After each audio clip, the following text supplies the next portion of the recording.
Thank you. Ms. Cassie Love will be joining us via Zoom tonight. And Ms. Delmy will lead us in the Pledge of Allegiance. Oh, I don't need to remind you to send. Thank you. Hand over your heart, please. Let's begin. I pledge allegiance to the flag of the United States of America and to the republic for which we stand, one nation, under God, indivisible, with liberty and justice for all. You may sit. Thank you. Okay. A report out of closed session on a motion by Mr. Trunky, a second by Mr. Watson. The board voted to approve claim 22-23-17 in the amount of $16,475. It was a unanimous vote. Do I have a motion to approve the agenda for August 29, 2023? So moved. I do Second. not approve the agenda for today, and I'd like to explain Okay. We do that when we get to the section? Or do we have to include that in the agenda? why. I think He had a motion, I had a second, I was really fast. and then You guys are like on it. Sorry. Mr. Trustee did that. Made the motion and Matt seconded, and so you have an open question on the table. Okay, so there's an open question on the table. So we vote? Yes. Okay, I'm confused. Are we not going to discuss before we call the We vote? can discuss. Okay. okay, yeah, I think she just said she had a comment. Okay. I don't approve, and I would like to explain why. okay. Go for it. Yes. So I just want to make sure that I call the right agenda item out, so I'm so sorry. It is.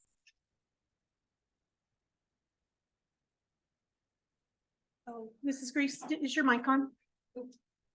Thanks. Thank you. It is section 7. A through F. Mhm. A through E. A through E. Thank you. Thank you. I'm struggling with bringing this up. Sorry. Sorry.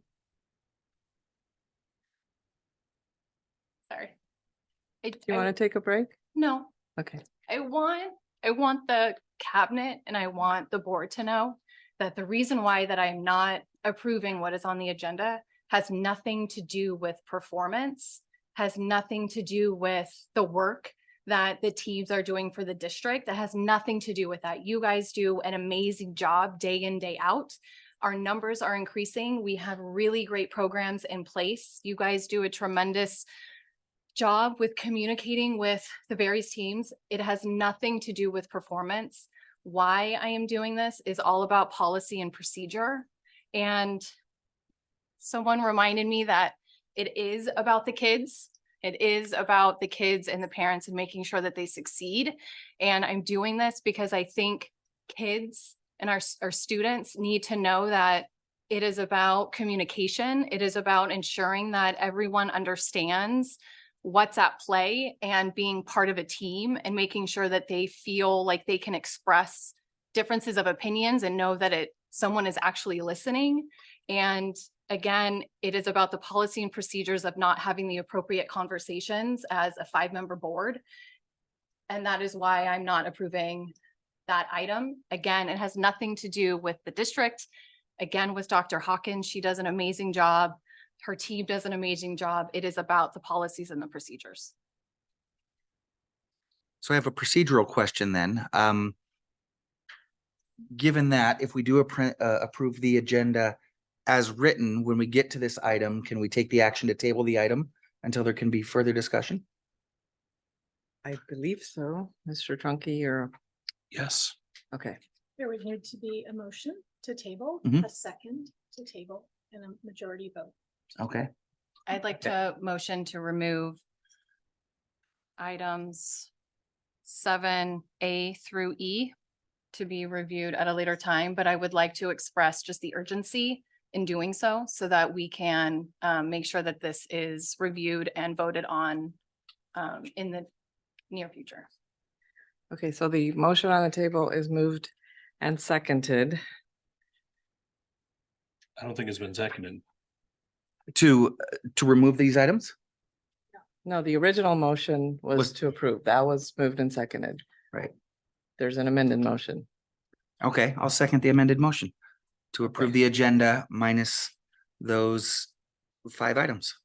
Okay, so now we take a vote to approve the agenda as with the requested change. Does everyone understand what we're voting for? Okay, all in favor, please say aye. Aye. All opposed, please say nay. No, Nay. Okay. So the agenda as amended is not approved. Now we go back to the original motion to approve the agenda as written. All in favor, please say aye. I, Aye. Opposed? Nay. Nay. Okay. All right, so the agenda is approved 3-2. Thank you. Okay, do I have a motion to approve the minutes from the regular meeting of the governing board for August 15th, 2023? so moved. Do I have a second? Second. All in favor? Aye. Aye. Opposed? It is approved. All right. Okay, we have a very special guest with us tonight, and we have the privilege of awarding the Dr. Joan Lucid Leadership and Service Award. This award honors Dr. Lucid, who retired in June of 2018 after nearly 4 decades. That's impressive because you look so young. As an educator, administrator in the Saugus Union School District. It's given to an individual or a group that has made a significant contribution to the learning and development of students in the Saugus Union School District. Following 11 years as an elementary teacher for the Archdiocese of Los Angeles, Dr. Lucid moved to the Saugus Union School District, where she spent the next 37 years progressing from being a classroom teacher to becoming an administrator. She first served as a teacher at Sky Blue Mesa, Highlands, and Honby Elementary Schools, then joined the district team as a project coordinator, assisting the district in multiple roles. Her leadership was rewarded with the principal's position at Cedar Creek Elementary School in 1991. She was promoted in 1997 to Assistant Superintendent for Curriculum and Instructions. Her final role began in 2011, where she was selected as superintendent. She served in this role for 7 years, and her leadership saw many district accomplishments. Thank you, Dr. Lucid, for joining us tonight, and I will let you present the award.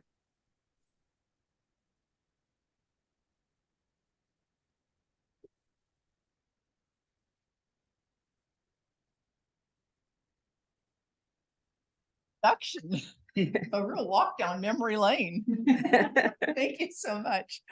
This has always been my home, and I am always just so honored and humbled to be part of what's going on, to see the joy and the work that goes on. I live in the community. I get a chance to go by the schools every once in a while as I'm traversing here and there. And it's just so amazing to see the kids out there, to see all of the different things that are on with our schools. Thank you to the board to continue to make our schools as beautiful as they are, and to Mr. Heinlein for all the work that he does to make sure that the budgets all meet so those things can happen. And Dr. Stevenson for making sure that our schools are all staffed appropriately. So those things are also important. And I'm just thrilled to be here. And I'm going to ask Kim Humphreys to come up here with me.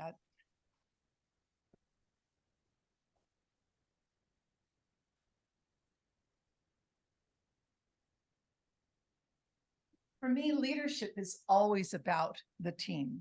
It's having everyone working together. And I remember when Kim came on board and we assigned her up to Sky Blue Mesa and all of the work that she's done up there. And then COVID hit and I heard, oh, she's moved over to Bridgeport. And such lovely things have been said about all of her work.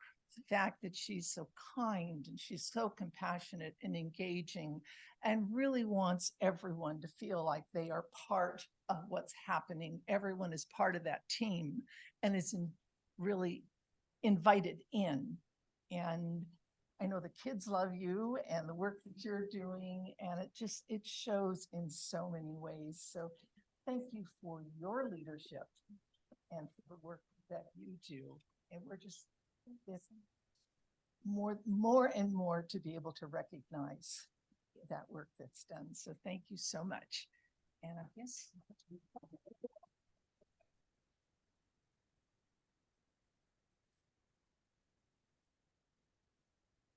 And this is presented to Kimberly Humphreys, Bridgeport Elementary, August 29th, 2024. And who's with you this evening?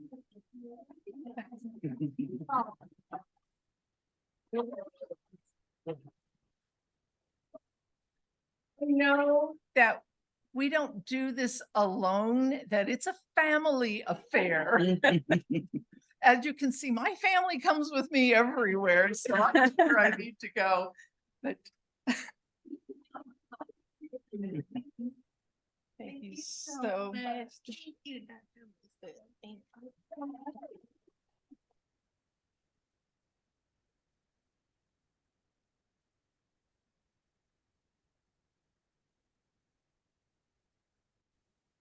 We also have this lovely perpetual plaque that's no one has ever seen before. So Dr. Lucid, you will be forever on the walls at Saugus. And- Picture. Yes, so I'm gonna let the board say a few words and then we will break for pictures, if that's okay. Mrs. Grease. Congratulations. Very well deserved. You're not in my area. My daughter doesn't go to your school, but I'm sure you're a fantastic leader, and students and staff and teachers just love you. And I'm so proud that you're in our district and so happy. So thank you. Thank you. Ms. Love. I don't even know where I could possibly start to say all of the wonderful things about Miss Humphreys. And I am over here remote and I can't see you, but I could genuinely cry with how wonderful Miss Humphreys is. My daughter is in her school and she is amazing, not just for my child, but all of the kids that are there. My kids that don't even go to school yet know her name and can't wait to see her in the morning. She's out there with the most amazing energy every day with the students. They're dancing with her. They're excited to see her. And you're just such a hard worker. I mean, I see emails flying out at midnight, you know, and you're at all of the events and you're always with a smile on your face. Just so amazing. We are so blessed to have you. I am so blessed that my child goes to your school. And I just thank you so much for everything you do. Truly, I can't imagine anyone more deserving of this award. Thank you, Mr. Trunky. First, I just want to say thank you to Dr. Lucid for coming tonight to honor us with your presence in presenting the award that bears your name. Mrs. Humphreys, what can I say? I watched you from the very beginning, from day one, watched you blossom into an incredible leader at Sky Blue Mesa, and then on to Bridgeport. And the thing that has always gotten to me about your leadership is how the kids respond to you and the friendships that you develop with your students. It's really amazing. Thank you for all of the things that you do. Thank you, Mr. Watson. Dr. Lucid, thank you for joining us this evening. We really appreciate it. We most appreciate the legacy of leadership that you've left in our district for leaders such as Ms. Humphreys to step in and fill. Ms. Humphreys, congratulations. This recognition is very well deserved. Your leadership truly exemplifies the best of what our district has to offer. And I think one of the qualities that I've seen in you most that truly exemplifies a leader is the care and love that you have for your children, your staff, and your community. And we're eternally grateful for your service. Thank you. Congratulations, Mrs. Humphreys. Well deserved. I echo everything said by my colleagues. You always have a smile when I see you. You just have a great attitude and that just emanates from you. Thank you, Dr. Lucid, for joining us. It's really neat to see the person for whom the award is named to actually be able to give it. So Congratulations again, and so grateful to have you in our district. So at this time, we're going to take a little break and get some pictures, and then we will reconvene in about 5 to 10 minutes.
Convene at 6:56.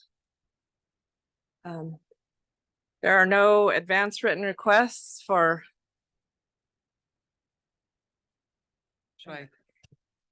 Okay, we're back in session. Okay, I have no written requests for public comment. there anyone that wants to? Okay, do we have anybody online, Mr. Heinlein? Okay.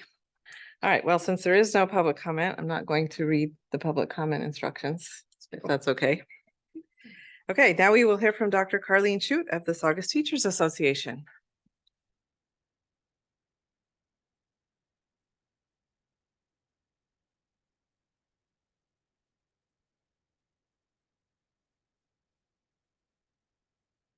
On is short tonight, yay.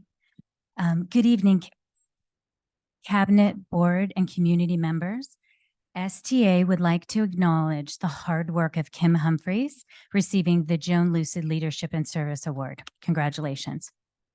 We often hear and use the phrase Maslow's before Bloom's when referring to working with children in our classrooms.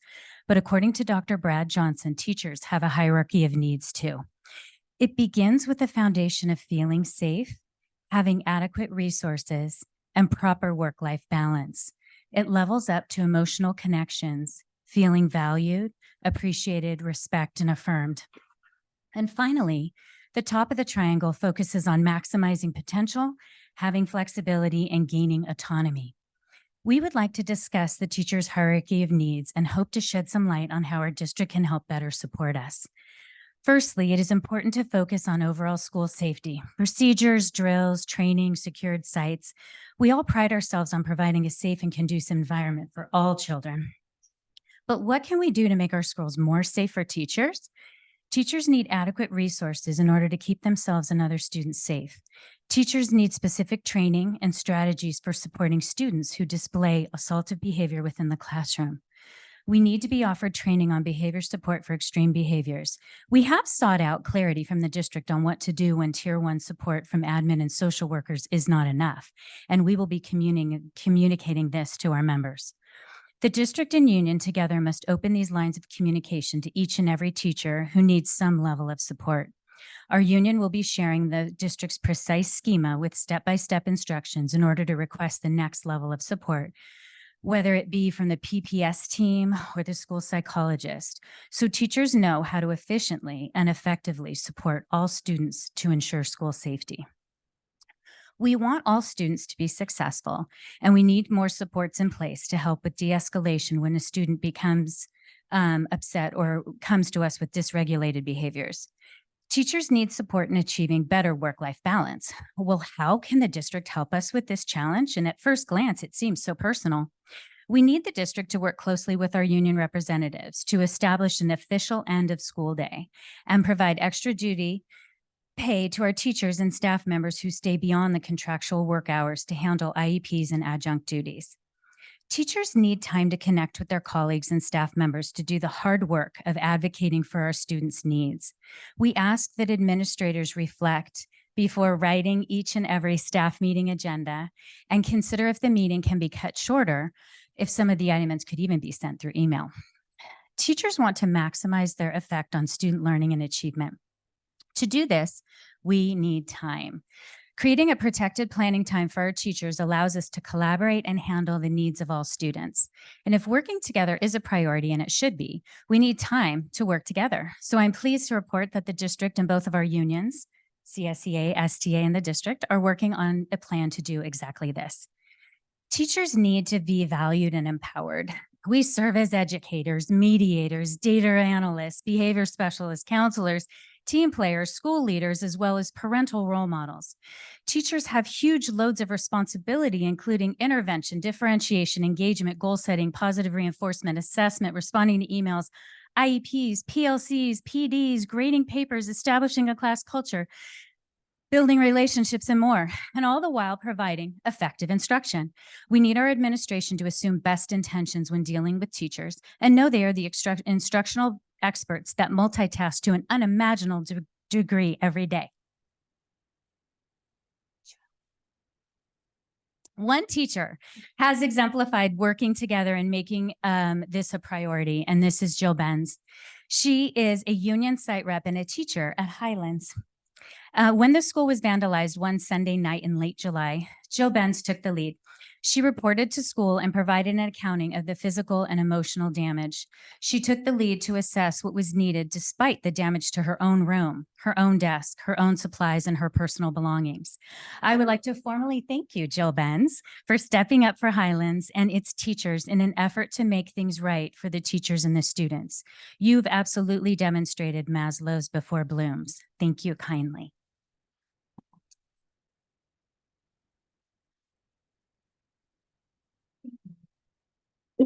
Thank you, Dr. Shute, and thank you, Mrs. Benz. Now we will hear from the California School Employees Association, Ms. Delmy Calderon and Sylvia Arnon. Good evening, Cabinet, board members, and community. On tonight's event, we will hear from Sylvia Arnone, our lead negotiator, who will be presenting the speech.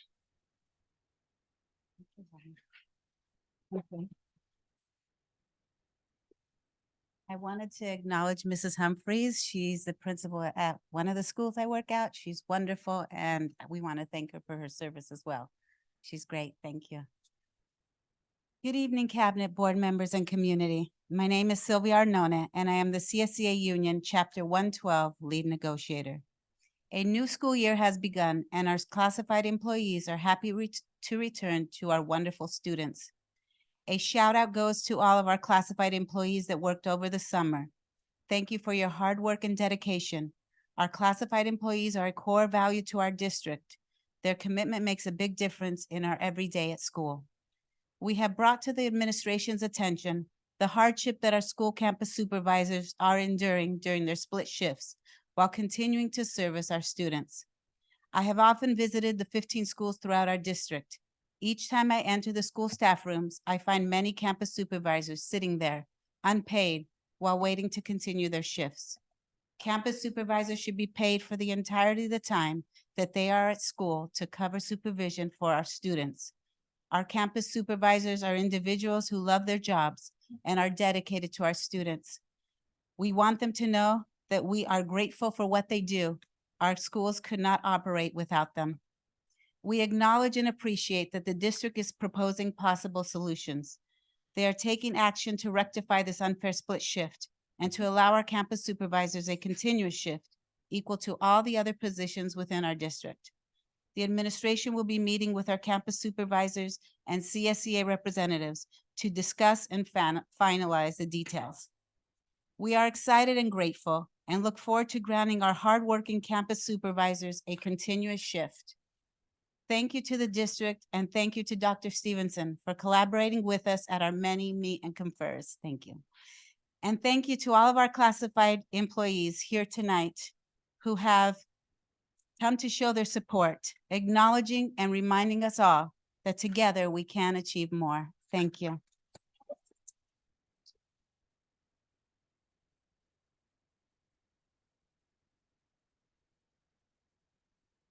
Thank you. And now we will hear from the Saugus Administrators Association, Ms. Merle Soni.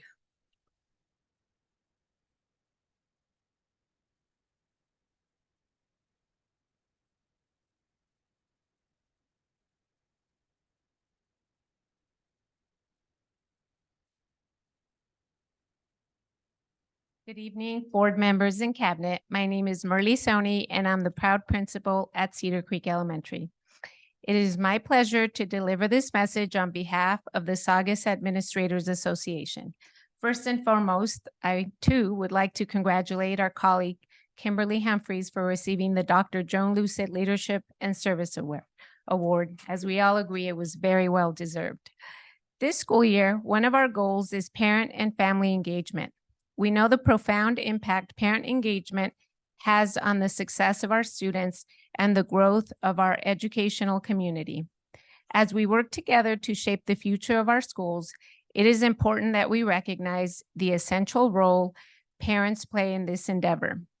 One actionable step Ed Services has taken is to ensure we engage and connect parents and families to schools and learning by increasing the daily hours of our parent liaisons in order to meet needs of all unduplicated count students.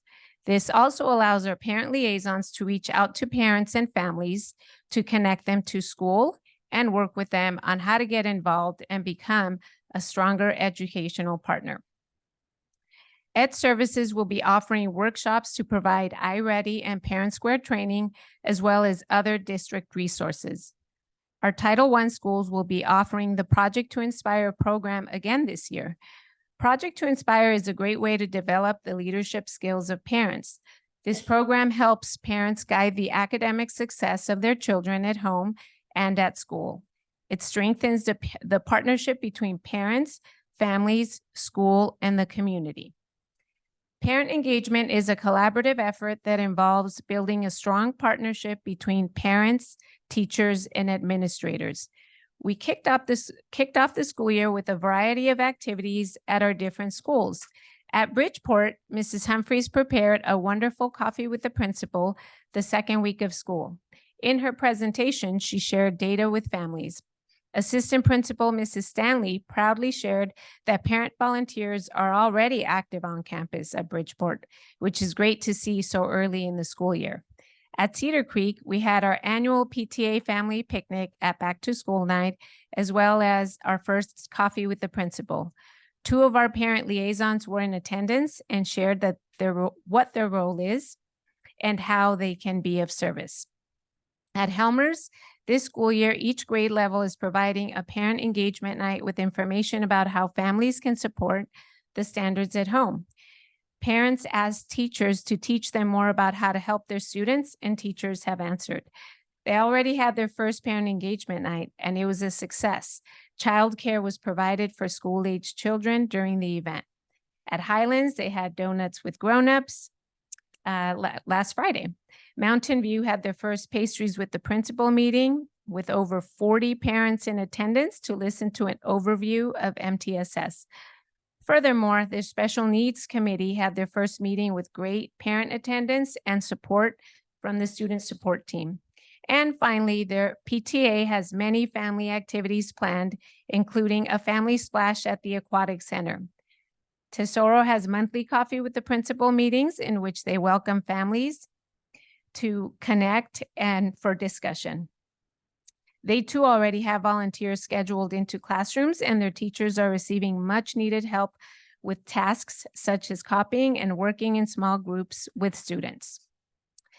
I'd like to end by saying that together we can embark on this journey of partnership for the benefit of our children, our schools, and our shared future.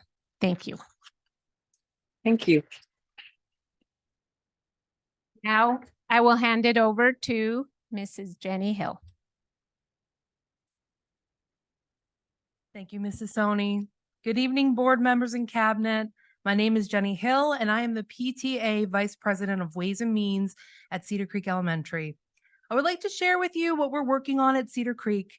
Our PTA is focusing on increasing our memberships and parent volunteers, and we are already off to a really good start. We hosted our annual PTA family picnic at Back to School night, and that is always a fun and productive event. It is a wonderful way to welcome our new and returning families and also sell spiritware and memberships. We sold a total of 56 new memberships at that event. Next month, we will roll out our first fundraiser, which is Step It Up. In an effort to be more aligned with the district wellness policy, Mrs. Soni and PTA worked together to replace one of our existing fundraisers for one that is more focused on the health and wellness of our students. So we're really excited about Step It Up. Our next big event will take place in October, and that is our Harvest Festival. That is always the event that has the greatest participation. Students love playing games, eating festive food, and taking part in the cakewalk, which is my favorite too. We are looking forward to a great school year in partnership with the staff and community at Cedar Creek. Thank you so much for your time. Thank you, Mrs. Hill. And now from the Child Development Program, Dr. Karen Frachter.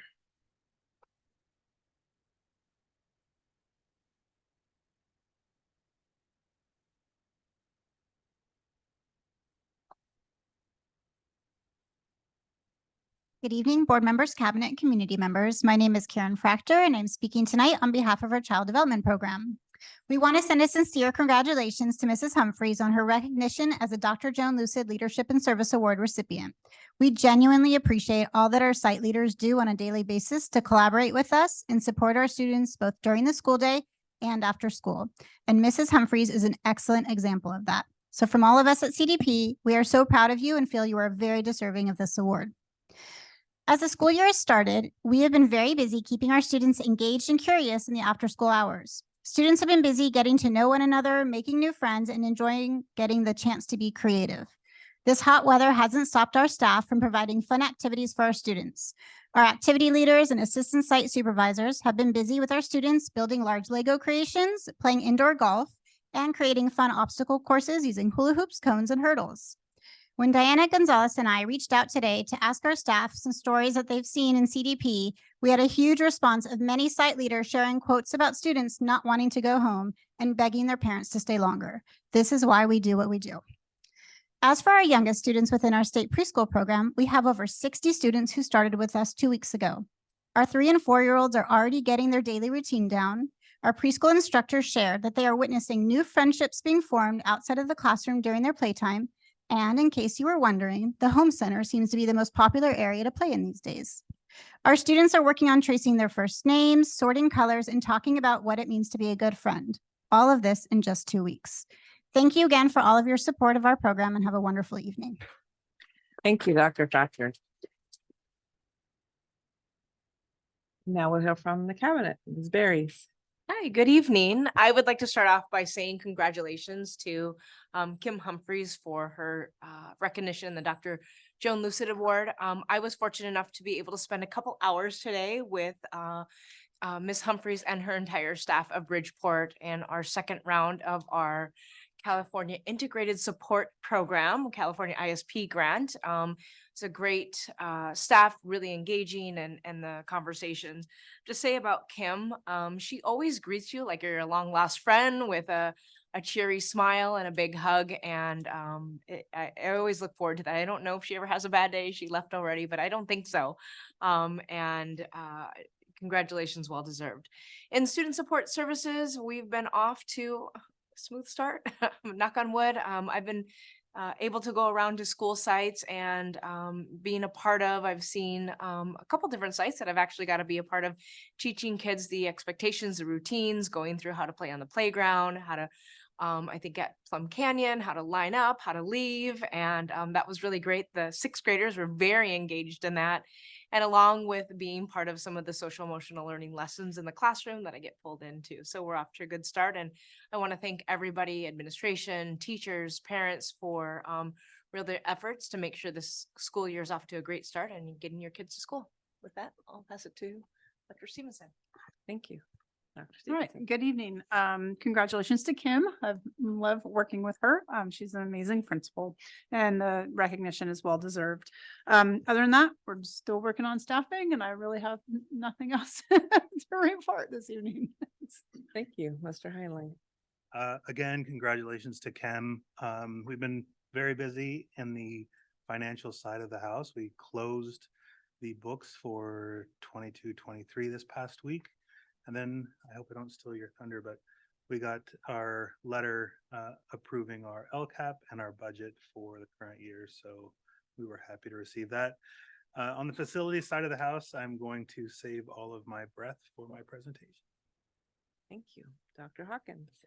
I too would like to congratulate Ms. Humphreys. Kim is an amazing part of our team.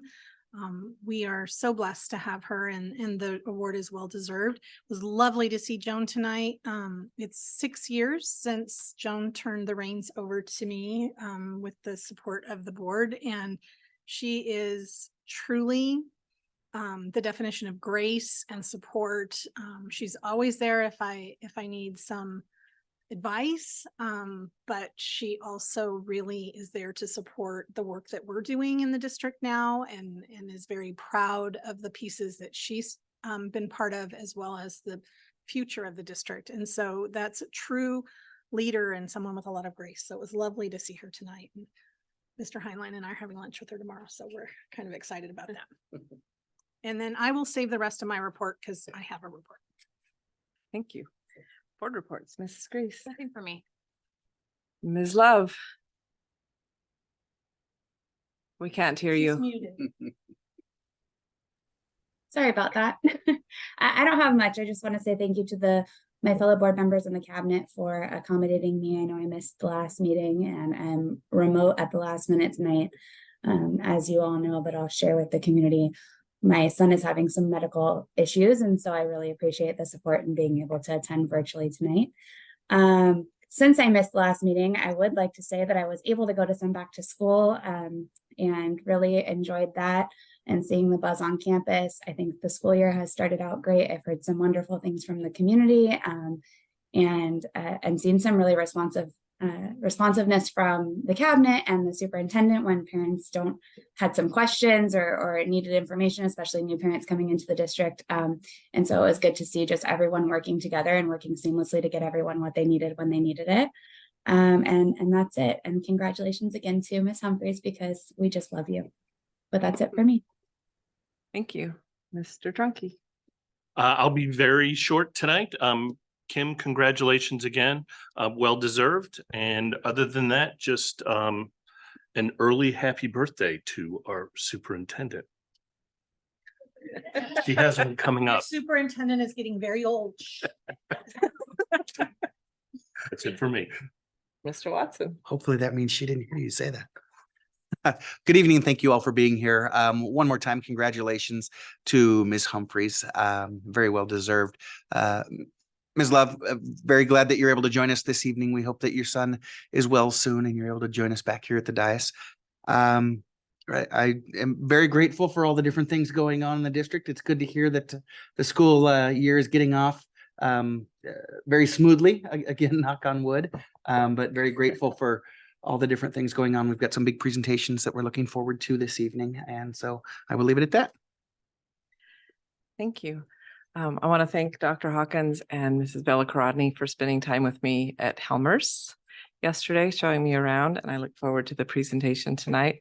Thank you to all the red shirts. I'm glad that you are aware that the district is trying to work on that. And I know I've said this multiple times, but classified employees are always very special to me because my mom, she did bus driving and clerking and, so and you are the, kind of the tie that binds. So thank you all for coming out.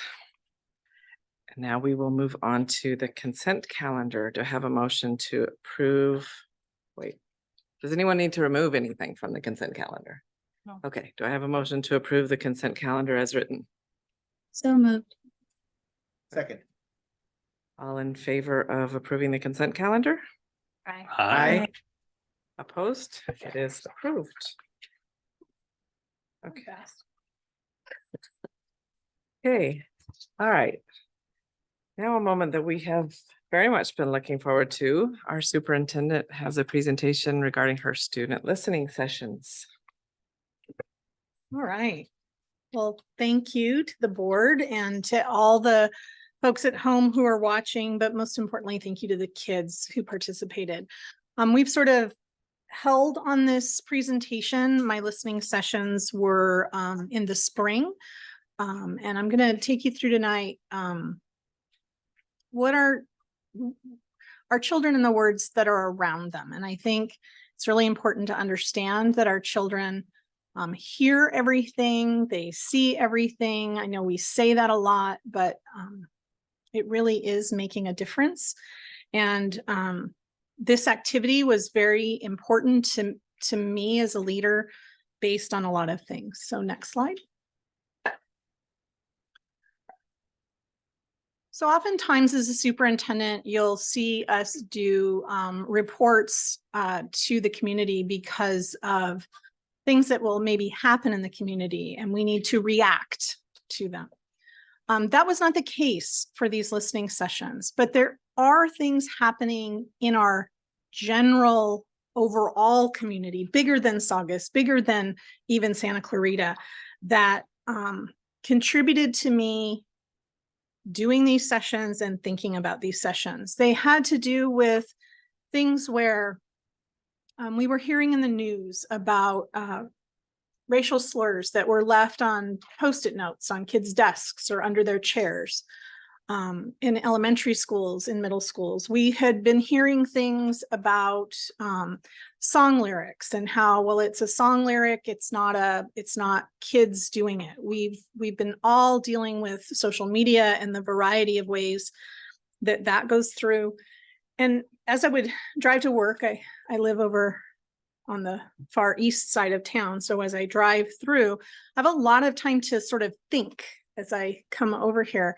And I just kept thinking, this is not something that there, but for the grace, go Saugus. We could easily be any one of these districts. And I had the opportunity to meet with a group of students who presented to the board last year from North Park and hear their wisdom. And so that, combined with the national and state and local news, as well as, you know, as a superintendent, I pay very close attention to some of the bullying things that we've done. You know, we've been working really hard on the area of kindness and anti-bullying. And oftentimes, some of those more negative situations will rise to the occasion that it comes to me. Not so many last year, but probably over the last 2 to 3 years, it's been the combination of things. So again, looking at this and saying, what we're seeing in the news is not unique to those districts. It is everywhere. And as a leader, if I know it's everywhere, I shouldn't wait until we have a crisis before we tackle it. So because of the experience I had with North Park, I decided to go out and do some listening sessions with our 4th, 5th, and 6th graders. Next slide. Some of the other data that had me or pushed me into considering this or thinking about this, this is our connectedness survey. And we do this survey as part of our LCAP work. It's a tool that we collect data on, and it's generally very positive. This is something that we've seen with our students, and what you're seeing in the slide right here are things that would be around sort of bullying, name calling, those sorts of things from the perspective of our students. And it's 2 years worth of data. So you do see the difference. Wasn't great in 2022. It started to go down in 2023. Again, seeing what was happening, what's been happening in the community, whether it's on social media, whether it's, you know, in the newspaper, whether it's when you go to school sites, whatever it is, just seeing that and hearing that, you have to wonder why, right? And one of the things that I said to the kids was, I know no one in our schools is teaching you to have these behaviors, and I know no one in your home is teaching you to have these behaviors, and yet we're all living with this situation. So this data helped to drive. Go to the next slide. So it's important to understand the structure, because I think a lot of people, when they see this information, are going to make judgments outside of this presentation. It was all 15 sites. It was done in the spring, April and May. There were 12 or more students, depending on the size of the school site, selected by the principal and the teachers. It was different how they selected them at every school site. And it was students in grades 4 through 6. We had small group seating. So we sat in small groups of students. We used an anonymous Post-it note for me to gather information from the kids, because it was really important with the subject we were talking about for them to feel like they could share, but that they weren't saying anything wrong or bad, or that they were going to get in trouble for, or that they were going to be blamed for by their peers. So we used that structure. And then every single principal had to participate by being the note taker. So they weren't a participant in the activity. They were there to take notes. We gave them copies of all the Post-it notes afterwards. And I know they've been using that data to go over the information gathered and the experience. There was no instruction during this time. And as a teacher, that can be hard, because sometimes kids will say things and you're trying to go there to listen, right? To hear what they think and what they say and understand it. And yet there's always those moments where you think, well, you could teach them like how to deal with that situation or how to do that. That was not the case. And we all worked really hard to do that. And I was there for about an hour. So it wasn't a short period of time. Oh, let me just ask a question or click something on a survey. It was a discussion. They were fairly common from school to school, but they were also very unique from school to school. Next slide. I think it's important for parents in the community to understand how we had these. I didn't just go into a classroom with a bunch of kids I'd never met before and say, hey, tell me about bullying and name calling, So you can see these pictures. We had a lot of conversation about what it might be like to be one of these animals. They each had, I like crazy pictures of animals. I have them in my house. And so we talked about it and like, what would it be like to be the fish, right? So it might be really cool to be the fish, but yet the other fish in the bowl might not think you're so cool. They might think you're showing off. We talked about the hat. We talked about the glasses. We talked about the cat with the 2 different color eyes and how the cat has no control over the color of its eyes. So it could be really cool and really unique, but also could be kind of different. Also people asking questions. So we talked a lot about these different animals and those were the kinds of things that the kids said. They recognized very clearly what would be great about being different or unique or special in that way, and what would not be great about it. And it was funny because when you talk about the animals, they all thought it was a really cool thing, like that the giraffe had a hat. And I think one of the favorite ones was the frog with the glasses. But they recognize that that might not be the case to be that cool in their own real lives. And that was something that I think for all of us who sat through the listening sessions that was truly remarkable, was to see the level of how school is different in elementary school than maybe when some of the rest of us were in school. Next slide.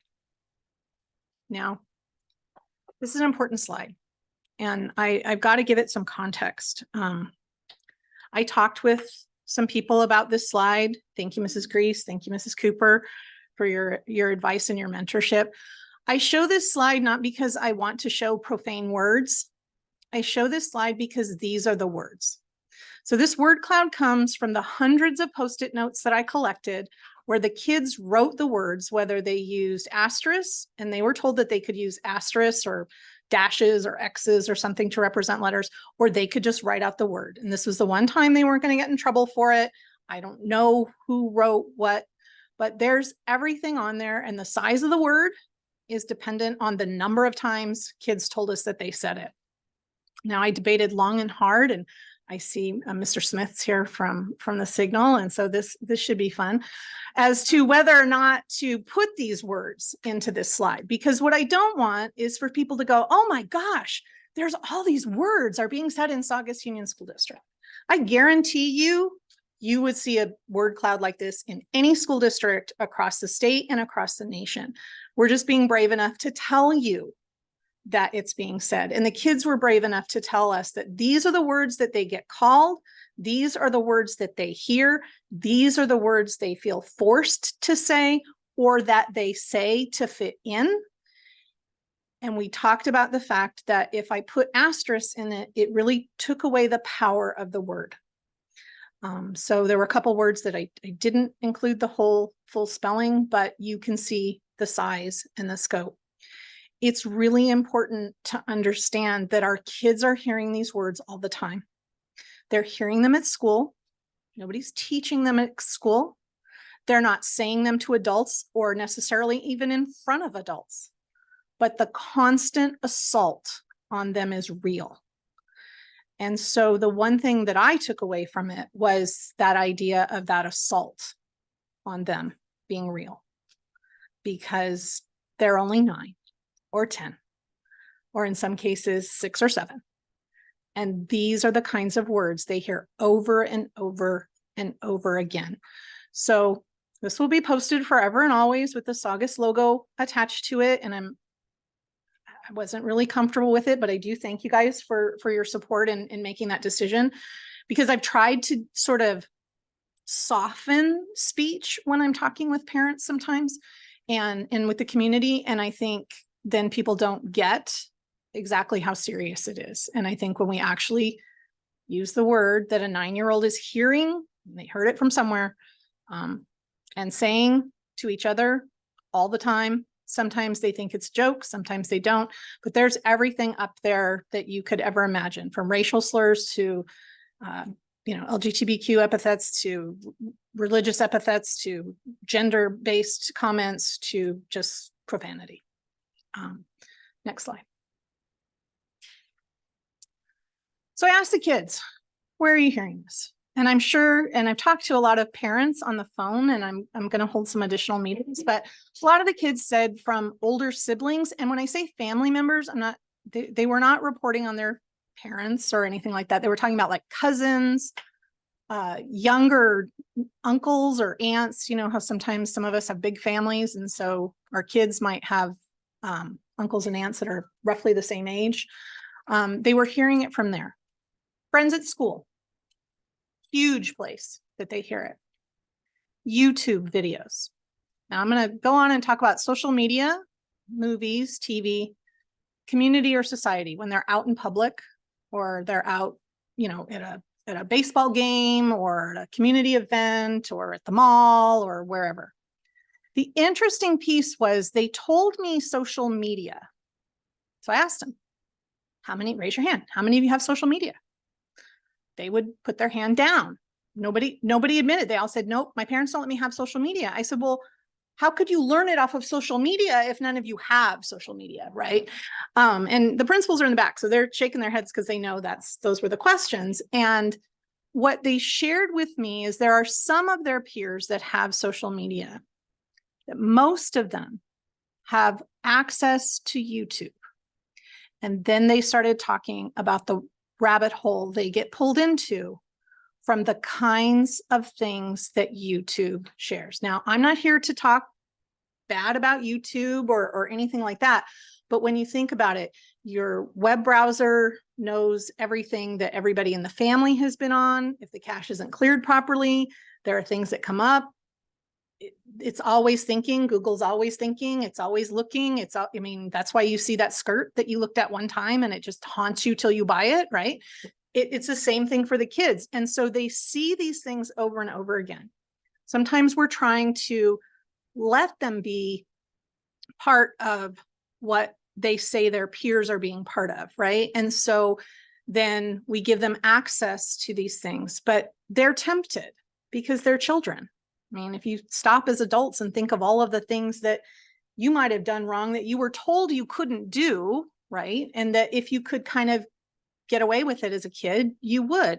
Does it make them bad kids? It just makes them kids. And it's so tempting. So this idea of YouTube videos, it's not a safe factor for the kids. Then we have things like social media, and really we're talking about TikTok and Instagram and what they're seeing on that. Movies that they watch with us or that we think is okay for them to watch. TV shows, they didn't talk about cartoons like, I don't know, old Warner Brother cartoons. They talked about things like, South Park and really more adult-based Family Guy, things that are really adult-based cartoons, but they have adult-based humor, adult-based sarcasm, because that was one of the things that they talked a lot to me about, was this idea of sarcasm. It's funny. Next slide. So I asked the kids, how or when our students, when do they use the words? And they talked to me mainly about recess and lunch. So I'm thrilled that a lot of our noon supervisors are here because they talk to me about that. Now, they're not saying that in front of you guys, right? They're saying it when they're away from you, however they can, or when you're doing something else, right? So I don't want anybody to think, oh my gosh, there's this problem. But that's when they're saying it, right? They're doing this thing called roast battles. Now, I'd never heard of that before.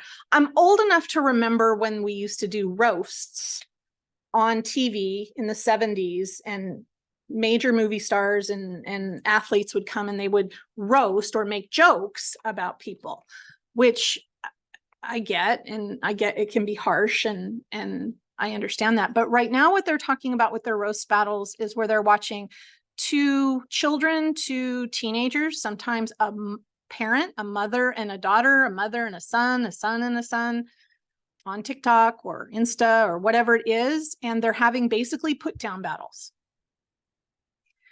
And they watch it. And I'm going to liken it to America's Funniest Home Videos or any of those kinds of things that people watch. Now, I know I'm going to say I'm a nerd by doing this, but when I watch those, I can't, because the first thing I see is people getting hurt, right? Which is probably why I'm a school teacher. You know, somebody falls back over in a chair, everybody thinks it's funny. I'm thinking, oh my God, they hit their head, that sort of thing. So the kids are watching it and they're laughing and it seems harmless. And so we talked about that. We talked about, then what does that mean when you're in school? When is enough enough? And how do you know? And that was very difficult for them to come up with any solution for, because yes, they're friends. And, you know, I have a very sarcastic wit. I don't mind a good joke here or there and that sort of thing. And so I understand that sort of humor. We're talking about young children and they start out with, for lack of a better term, mama jokes. That's what they told me. And then they turn into very personal pieces because they want to win the battle, right? They want to be the coolest. And then somebody's feelings get hurt and it turns from there. They also talked to me about having cliques or gangs or the cool kids, which I thought was interesting for a fourth grader. But that happens a lot. As a matter of fact, at one of the schools, the kids sat all the girls on one side of the table and all the boys on another side of the table. And that was the school that talked most about the cool kids and the cliques and the gangs. And they even said, that's why we're sitting like we're sitting. That was fascinating to me that that was happening. They also said that a lot of this is happening during their team or their group games like basketball. So there's the trash talking that we would normally equate with basketball. I mean, I've watched basketball movies my whole life and I understand sports and I understand all of those things. And, you know, trash talking is part of it, but they're doing it often. And the words you saw on that slide are the words that they're using.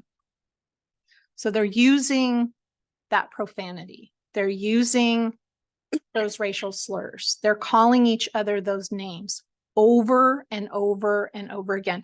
As a matter of fact, and I didn't put it up here, but we talked about the N-word card and kids giving out the N-word card. And I said, I don't understand. Is it a card like my driver's license? And they said, no, but I can give it to you and then you can use the N-word. And I said, well, who gives it? Right. And they would describe, you know, in some cases, it would be someone of color that would give it. In other cases, it would just be somebody who is cool who gives it. And that made it okay for you to use the N-word. And so whoever you used it with, you couldn't get mad at. Like, how did they know? And when did the feelings get hurt? And when does it go too far? When does it stop being a joke? And they couldn't answer those questions based on what we're doing. They also talked a little bit about small groups or pairs where they whispered to each other. And that was mostly when they were mad at each other, especially if they had some sort of competitive activity in the classroom or somebody they didn't like to sit next to. They talked about saying these things. Next slide, please. So the why.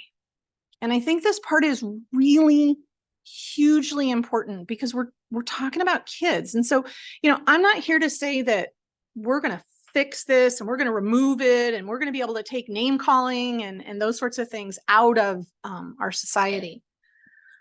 But the kids say it to be funny. And when they would say it, I would ask them, I said, what is funny about that? I'm like, well, you know, calling somebody sushi eater is just funny. Or calling this kid whose, you know, last name is Suzuki, some strange name, it's funny. He likes it. How do you know he likes it? I said, well, he would say he likes it. Okay. But when do you ask him if he likes it? In front of everybody. What would you expect him to say? Because they also told me about the peer pressure that's involved. They told me about nicknames too. Nicknames sometimes that teachers give them. that teachers give them or other adults on campus give them out of the love in their heart and the caring for them. Something that they remind them of. And I can remember doing this as a teacher in the classroom. You know, kids you get close to. I looped with my kids. I had them 2 years in a row. You get to know their families. You get to be really close with them. And how the mob, if you will, or the rest of the kids turned that on them. And so this wonderful word or name that a teacher or an adult that they value is calling them is now being turned into something that they're being picked on and belittled for. But how do they say to this person who's in power, this person that they respect, please don't call me that anymore, because everybody's making fun of me. And I don't want you to know that everybody's making fun of me, because there are ramifications for that if you do anything about it. I think the peer pressure and the need to be like the others was the part that scared me the most and bothered me the most, because our job is to make a positive environment for our students. And I know every adult in this organization works so hard to make sure that that's happening. And if you had to sit through each of the hour, I think that was the one thing that the principals were the most touched or moved by, was listening, just sitting there listening to it. You couldn't help but feel how hard it was to be 9, right? And we're creating those environments. And yet I know we don't allow them. And I know we don't endorse them. And the kids will tell us that, but it's still happening. They get frustrated with each other. They don't know what to do. So they use those things, and then they're trying to be cool and adult. And so when you think about all those times that, you know, we're joking with each other and they're watching, they're learning that that's how they treat each other, and they experiment with it, and they don't know how to do it, and they don't know how to deal with it themselves.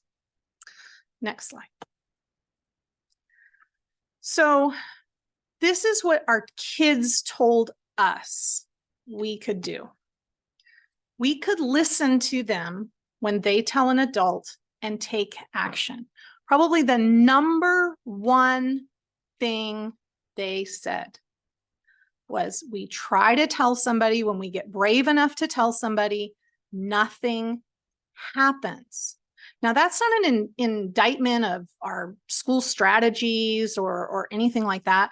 But what they were telling me was they would hear things like, stay away from that person. Just don't talk to that person. All the things that I can remember saying when I was on yard duty, right, as a teacher, or when I was in a classroom, and you knew that 2 kids were kind of pestering each other a little bit, and you wanted to say to them, you know, just stop, right? It's things you say to them as their mother. Like, your 2 kids are in the backseat of the car. I remember my son and daughter going at it one time, and, you know, I actually stopped the car in the middle of the desert and said, okay, everybody out. Because I said, we were going to get out if you didn't stop. And they stopped after that, but still, right?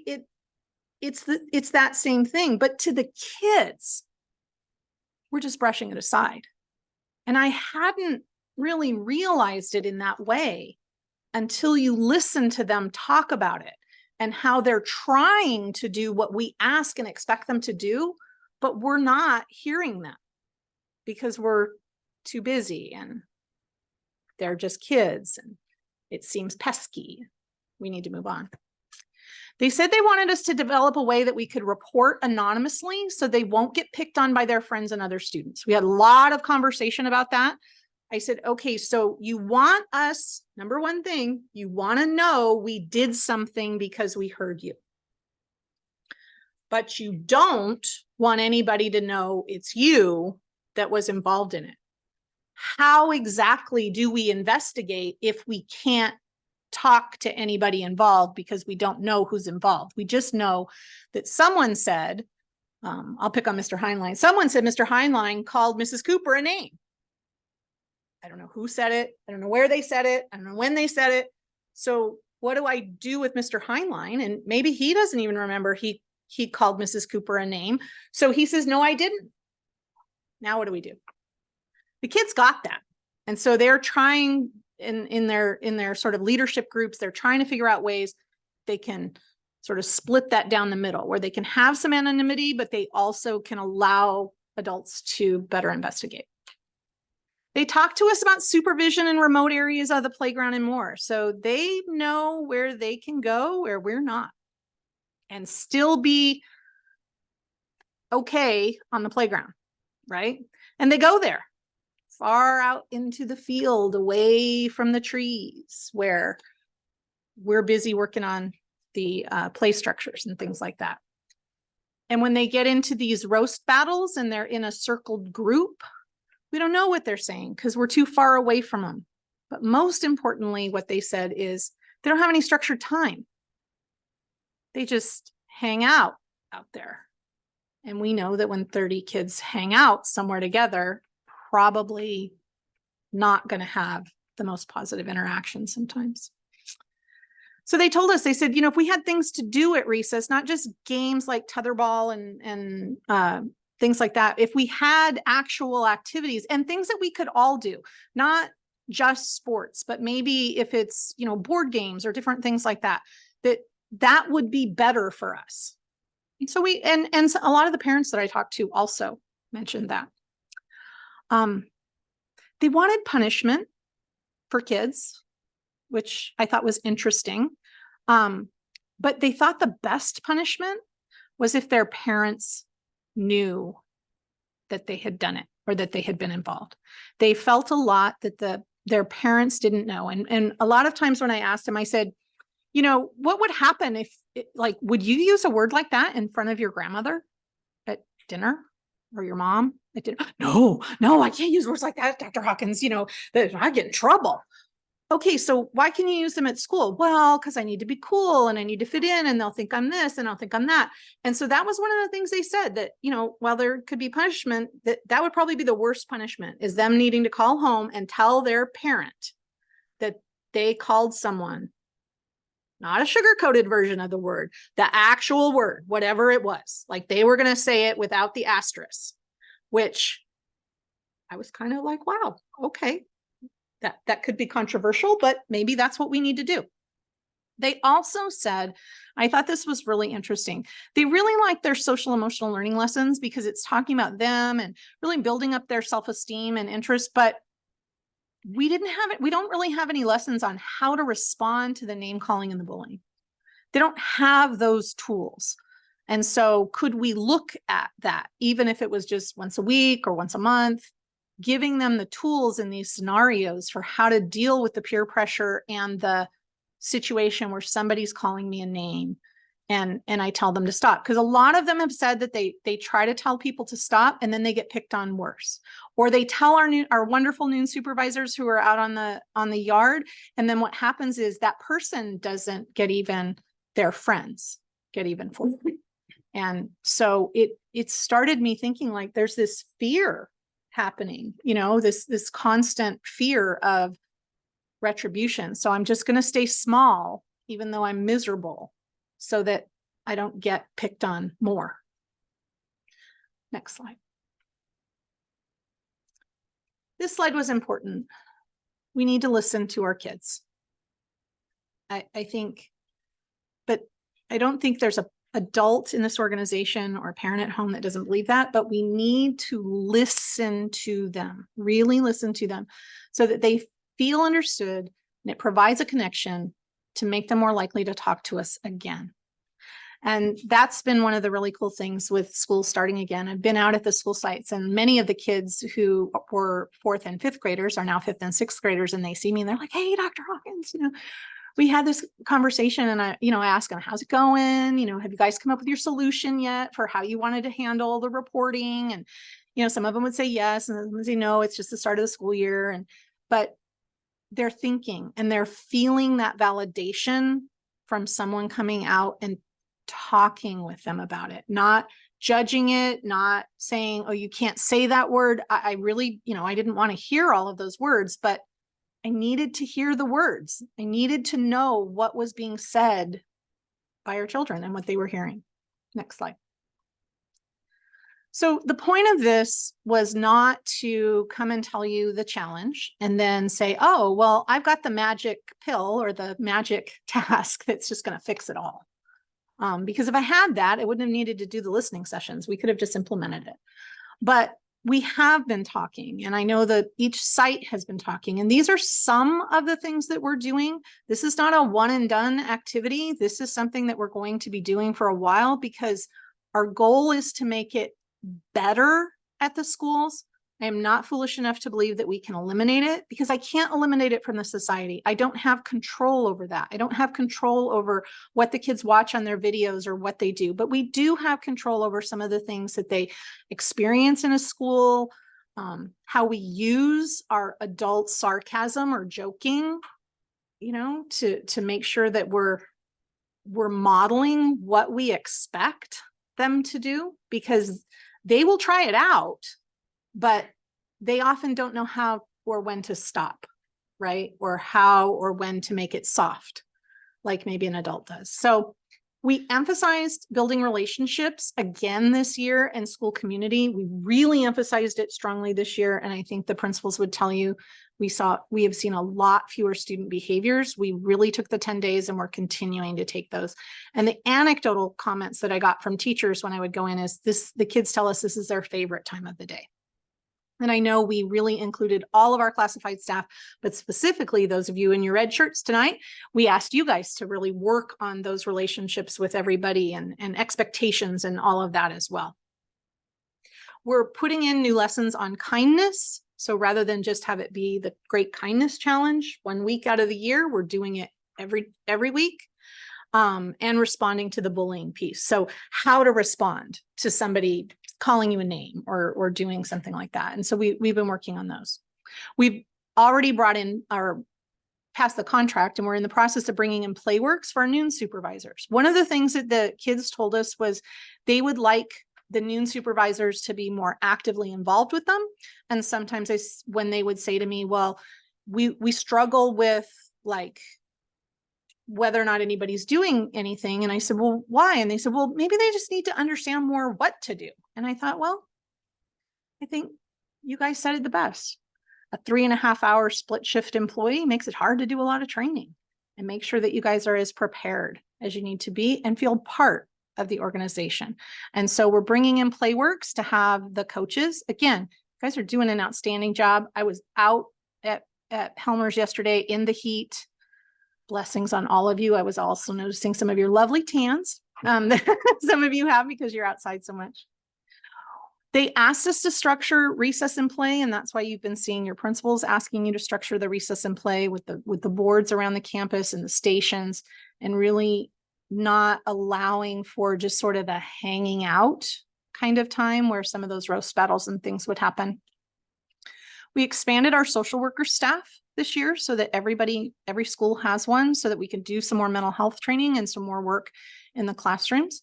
I'm creating a superintendent advisory council. I'm going to meet with the kids several times this year and continue my listening sessions about what we're doing and see what we can do with that. And I know each one of the school sites is looking at how do they have a similar student advisory council to North Park. And then I'm starting some listening sessions with parents so that they can hear some of these things. I have talked to a lot of parents. I called them and spoke with them one-on-one, where I put together this presentation and then we can sit and talk about it. But to me, again, it's a problem. It's not unique to Saugus.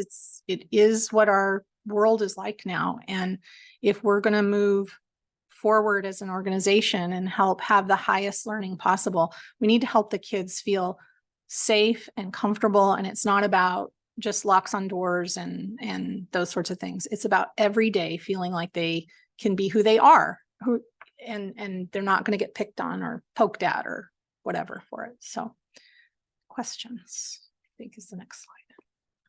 Thank you, Dr. Hawkins. Mrs. Grief. I don't have any questions, just more of a thank you. Thank you. I have a child in the district, upper grade, and this happens every single day. I can attest to that. I can attest to specific examples. And I think as a parent, we're all naive sometimes to the language that's being used, but it is definitely being used. So I really appreciate you taking the time to actually do this. It's the transparency that I think the community wants and we need. And I'm looking forward to just understanding the progression and hopefully the increase in numbers in the connectedness survey and everything else, just to see how it's doing. But I'm really happy to see some of the action on what we're doing with the information. So thank you. Thank you. Thank you. Ms. Love. I also don't have any questions, but I just want to say thank you so much for going and doing this with the students, Dr. Hawkins, I think it's really important, and it's really a scary thing, I know, to confront such a huge issue and to put all the words on the slide. I don't think everybody would do that. But I'm glad that we did. I'm glad that we're brave enough to confront the issue and try to work on it to make it better.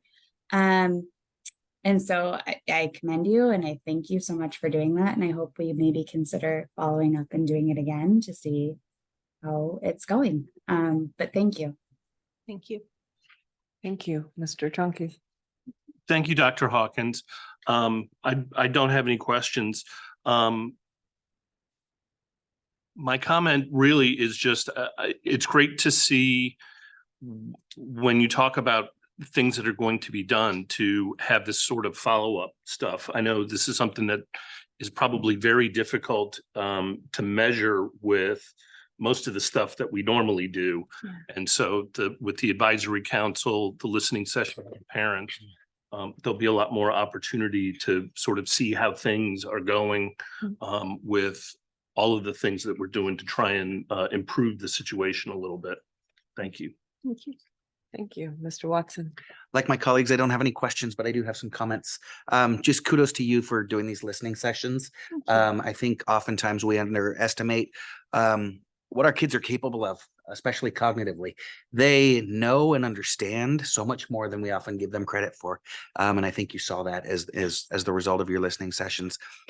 I remember being bullied as a kid, and it was tough, but I really took solace in the fact that 3 o'clock would come every single day and I could go home and escape it. And our kids don't always have that luxury anymore. No, So it just not with phones and online and chat lines and right. group texts. That's a really big thing for our upper grade students. They have group texts for their class. And so they just go at it all night long. So it doesn't stop when they leave us. And I can't imagine what that period of time in my life would have been like if it would have been 24 hours a day like our kids often deal with. I love how solution oriented you were and listening to the kids. I like the idea of structured time, activities that build problem solving, teamwork, strategy. I think that's a great idea. That thought in my head carries an asterisk because I do understand how important unstructured play is for child development. Yeah. Right. The opportunity to climb a tree, to explore my boundaries, that kind of thing. Hopefully so- they're climbing trees at home, not on campus. Because we have enough broken arms with the things that Arms break. but we don't structure their play on the Okay. play structure. Okay. That's unstructured. All right, cool. I love the idea of providing more and better training for our staff to better understand this. Yeah. As yourself, as an educator, as someone who's supervised many recess periods, have come across the he said this or she did that, and I didn't really know what to do with it. And It's so a thankless job. They have 100 kids and we just kind of let them go and Yeah. they're there to kick them back into play. definitely. So the more we can equip our adults on campus, I think the better off our kids are going to be. I do love the idea of giving kids tools through SEL lessons and the conversations that you all are having with the kids on the yard, because this kind of stuff is going to happen. I certainly hope we can cut into it significantly in our schools, but we're never going to eliminate it from our society. So if we can teach our kids to deal with conflict, drama, stress, bullying, these kinds of things, meanness, then we're doing what we're supposed to be doing. We're educating them. We're preparing them for success in the future. You know what was interesting, Mr. Watson, and everybody is, I had 12 to 20 some odd kids in the room, and they all talked about the peer pressure and how hard it is to stand up. Mhm. And I said, okay, but how many friends do you need? Like, there's 20 of you in this room. You may not all like to play together, but you all agree, you're all in 4th, 5th, and 6th grade, so you all have recess and lunch together, that this is not okay. Why can't you all stand up? And they didn't, they'd never thought of that before. Is this enough? If you all can stand up, even if you're not playing together, but you see somebody being called a name or whatever, Mhm. and that was a novel concept for them. So I don't know if that's going to be something where we start to build that more with kids. So Hopefully.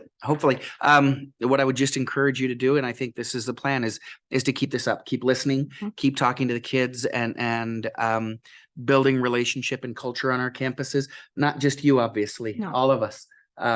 Because when we're building those relationships, then our kids feel more connected. And I've been in classrooms where kids would never do things that they do in the classroom next door or out on the yard because they had too much respect, too much relationship for that teacher, for that supervisor, for whatever. And so the more we can build those relationships and culture in every corner of our campuses, the better off we're going to be and the more we're able to cut this down.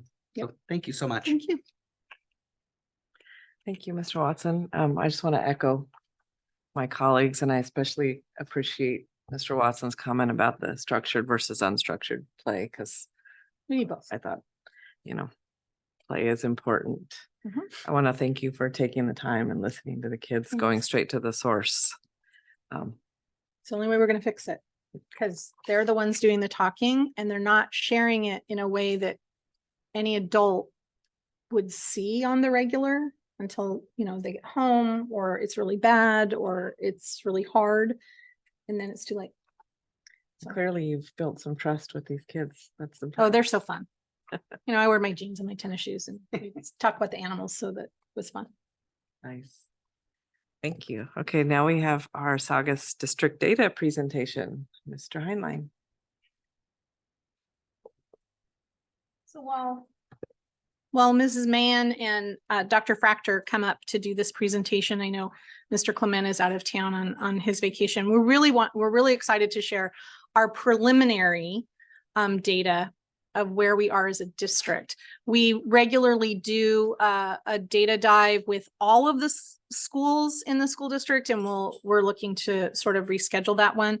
But tonight is the focus on just the district pieces. So with that being said, turn it over to you guys. Thank you, Dr. Hawkins. Good evening, Governing Board and Cabinet. I'm Mary Mann, Director of Curriculum and Instruction. I'm Karen Fractor, Director of Categorical and Special Programs. Next slide, please. Okay.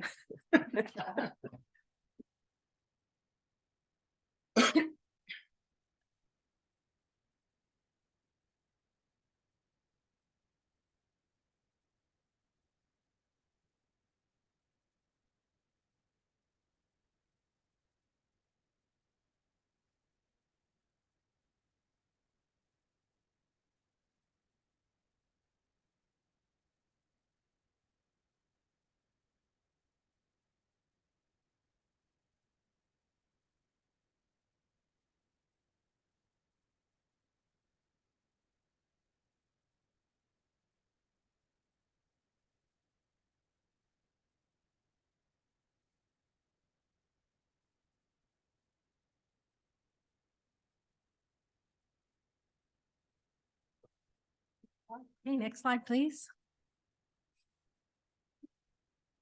Thank you. So we'll start our presentation with our purpose here, our mission and vision statement, where we at the Saugus Union School District partner with our home and community, and we're committed to excellence in education. Next slide, please.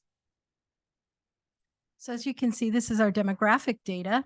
And what you see in the pie chart is really our population of 9,000 students, and it's becoming more diverse. And you can see the makeup there on the right side of the percentages of our student groups and our unduplicated count, which is 33%, and our special education student population at 14%. And we have over 47 languages spoken. Next slide, please. We'd like to thank our educational partners at whom we present data and work with them on input to our LCAP. You can see the bolded educational partner groups are those that are required to give input, and we've had meetings throughout this year with them, gaining input and developing the LCAP, which we've learned tonight was just gotten a letter for approval. Next slide, please. You've heard before Maslow before Bloom, and this evening in our data presentation, we'll be presenting data from both sides. On the Maslow side, which deals with student readiness to learn and their social emotional well-being in the environment. And then we'll move on to Bloom's side, which is student learning and student achievement and the various assessment tools that we have to describe those. Karen? Next slide, please. Thank you. So our first data point is looking at student engagement with respect to suspension. So if we look at year over year, our suspension rate did increase slightly. However, we are still under 1%, and SUSD rate continues to be lower than the state rate, which is 3.1%. So when we look at some programs and supports we put in place to reduce this number last year, we implemented restorative practices. We focused on classroom and school-wide expectation matrices, and we also developed positive reinforcement systems. And one thing that now we're doing as we move into this year is really strengthening those systems. So, before when we were developing those positive reinforcement systems, now you see that systematic throughout. All of the schools, all the students really are rewarded for following those expected behaviors. They receive special tickets depending on what school site they go to and can use those for reinforcement in a positive way. Next slide, please. Attendance is another data point that we look at with regard to student engagement, and that's actually how the state measures student engagement. So when we look at our daily attendance rate year over year, we did increase, which is a positive. We want more students attending more days at school.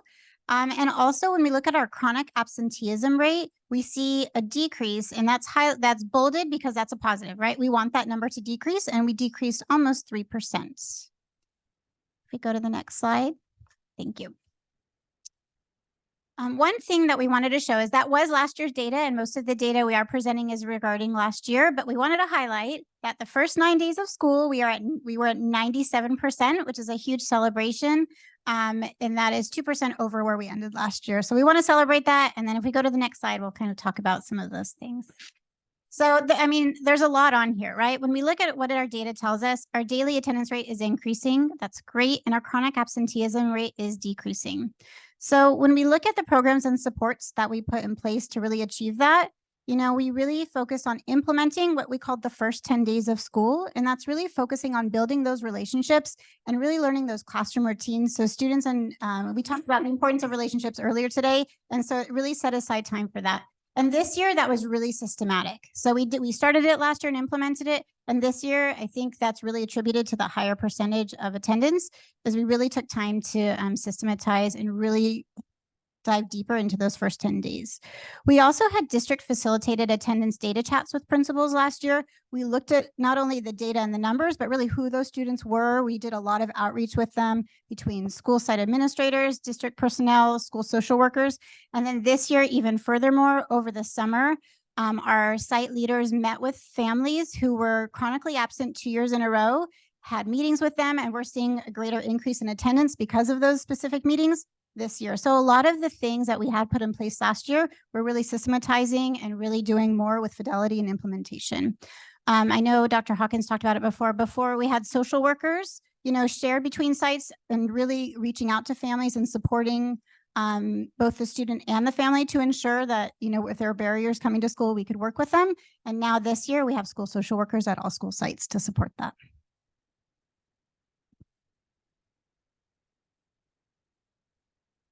And this slide is really a small snapshot of what was presented earlier, but we did want to provide a sample. These are connectedness survey questions that we did ask our students, staff, and parents in our LCAP survey. You can see, and as we talked about before, we had that data back in 2021. It did decrease in 2022. And then you'll see that spring A and spring B. So as a response to the data that we saw very soon after, we did exactly, what Dr. Hawkins has presented before. We wanted to find out the why. Why were we seeing a decrease? And so we did provide another survey to students that was also open-ended, and we could kind of glean responses about not only why, but what we could do as a school to really improve in these areas. You can go to the next slide, please. So again, this is just a small sampling. I know we went into more depth in the previous presentation, but overall, our students were sharing that when they say something is wrong, they really want to be heard, and we heard that earlier. And also that they want everybody to be treated the same. They did feel that students were treated unfairly. And then lastly, that listening to them when they say something is wrong and really, really hearing them. And we heard that earlier.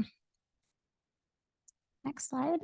So again, I think there's a lot of things that have been put in place to really support this when we look at, oh, sorry, I lost my place. So what does the data tell us? That, we are decreasing the percentage of students who feel that school is a positive place. But what's interesting when we looked at the data, the percentage of parents who responded is increasing. So our parents are responding in more positively, but our students were decreasing. We did hold those listening sessions with the superintendent. We did provide lessons on cultural celebrations for all grade levels, and we held a lot of family nights focused on cultural celebrations. We have increased our family and community liaisons and increased their hours. They can do some more outreach with families and students. This year, our administrators, as previously talked about, really looked at that listening session data as well as the survey data regarding students at their school site and really have some specific actions that they're going to be taking regarding that data. And also providing that on-site coaching and professional development for our campus supervisors and our teachers as well.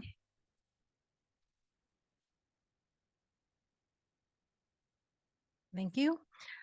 So now we'll move on from Maslow to Bloom, and we're going to discuss the student learning portion and the assessment tools that we use to monitor and look at student learning. So we'll take a look at English language arts first, and then we'll follow that with mathematics. Next slide. Oh, there it is. Okay, so what you're looking at here is the English language arts data from iReady, the iReady diagnostic. As you know, we use iReady as a means to foster individual student learning, but also to assess where students are in the beginning of the year, the middle of the year, and the end of the year. The iReady diagnostic is given to all students in kindergarten through 6th grade. As you can see, when we start out in the fall, there are 45% of the students that are above grade level or at grade level, and then by spring, that climbs to 71%. The other notable figure in this graph is that 19% of our students start with learning gaps of 2 or more grade levels below, but by the end of the year, we see that decrease by 10%. Through our intervention means. It's important to note that this assessment in English language arts does not include writing, a writing sample. It is comprehension-based, vocabulary-based, and the like. Whereas in our CASP assessments, the state assessment, summative assessment, does include a full write and a brief write in the performance tasks, and that makes up 15 to 25% sometimes of the assessment. Next slide. Okay, so what does this data review tell us, and what are some of the next steps that we're taking? Well, I explained to you where the figures were in the table before, and we can see that 71% of our students do achieve on or above grade level standards as measured by the iReady diagnostic at the end of the year. And we do decrease the number of students who are 2 grade levels below. They either move to near grade level or on grade level. Based on the interventions that we take. And the interventions that we take are based on the iReady diagnostic. At times when we look at that particular data, you can see that we monitor student usage rates. We adhere to the iReady optimal usage rate of 45 minutes a week in each subject area. And we work holding data chats with our teachers on special assignment, our intervention TOSAs. Our site administrators also work with us at the district level and also with their teachers at the site level in their professional learning communities to analyze and work on supporting students. We're going to continue that into 23 and 24. We're going to systematize and have a regular process for reviewing that in our professional learning communities through our learning cycles, which are calendared units of study. And we will also be using the iReady diagnostic to identify student needs, whether they be extending the curriculum and challenges and or supporting with interventions. Next slide. So what you're looking at here is the assessments that are used for our early literacy. Early literacy assessment is the basic phonics skills test, or the BPST that you've heard about. It's given to students in kindergarten through 2nd grade. It's primarily measuring those foundational skills of letter identification, sounds, and then in second grade, the blending. You can see that we have a clear progression by the end of second grade that 99% of our students, as measured by the BPST, are blending their words and are able to read. And that's exactly what we want to see. Next slide, please. So what does this data tell us? Well, it tells us that the work that we've done in 22 and 23, systematic use of our programs like Haggerty and our core ELA adoptions, McGraw-Hill, have really worked in creating a foundation so that students can decode and crack that code. We have also implemented strategies in Norton-Gillingham, which again are foundational reading strategies. And we've had our ELA TOSAs model lessons and also do some coaching in the classroom. We're going to continue those supports into the next year. We're also taking a look at our transitional kindergarten, our universal TK, and looking at what literacy skills even our earliest learners can access. We're implementing in place the first BPST rapid naming assessment, which is called the RAN. And what that does is it allows students to really look at something and symbols and process what those symbols are. And we can then tell by the rate at which they process those, whether or not they may be at risk for learning sight and letter sounds even before they start learning them. So will be coming in 23 and 24. It will be given to all kindergarten students.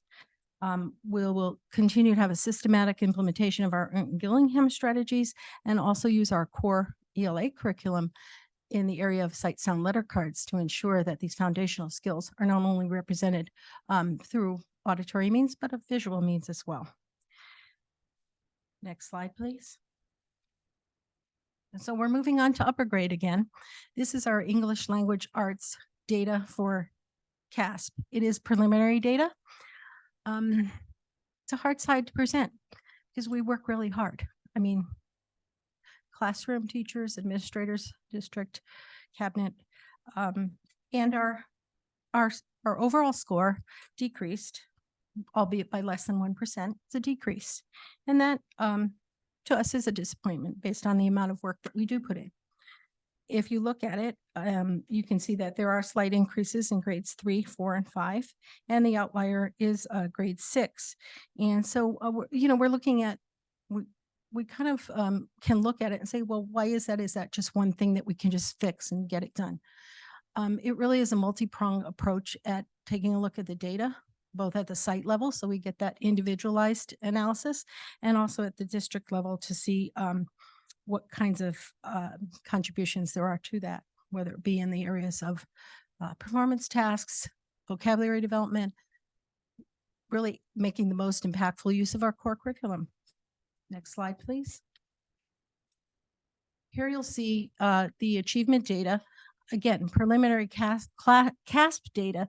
And remember, the CASP is given to students in grades 3 through 6, beginning late April through May. And you can see the percent increase or decrease year over year by site level in English language arts.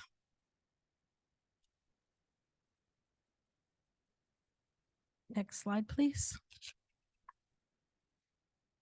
On the dashboard, which is the California State Reporting System, we report our CASP data by student group. And I'd like to point out that this is our ELA preliminary CASP data, again, for student groups grades 3 through 6. Where you see an NA, it's because the student group is less than 30. And some of the highlights are that our African-American student group did increase 10%. And we've had some slight decreases in some of the student groups, and some of them remained the same. Next slide.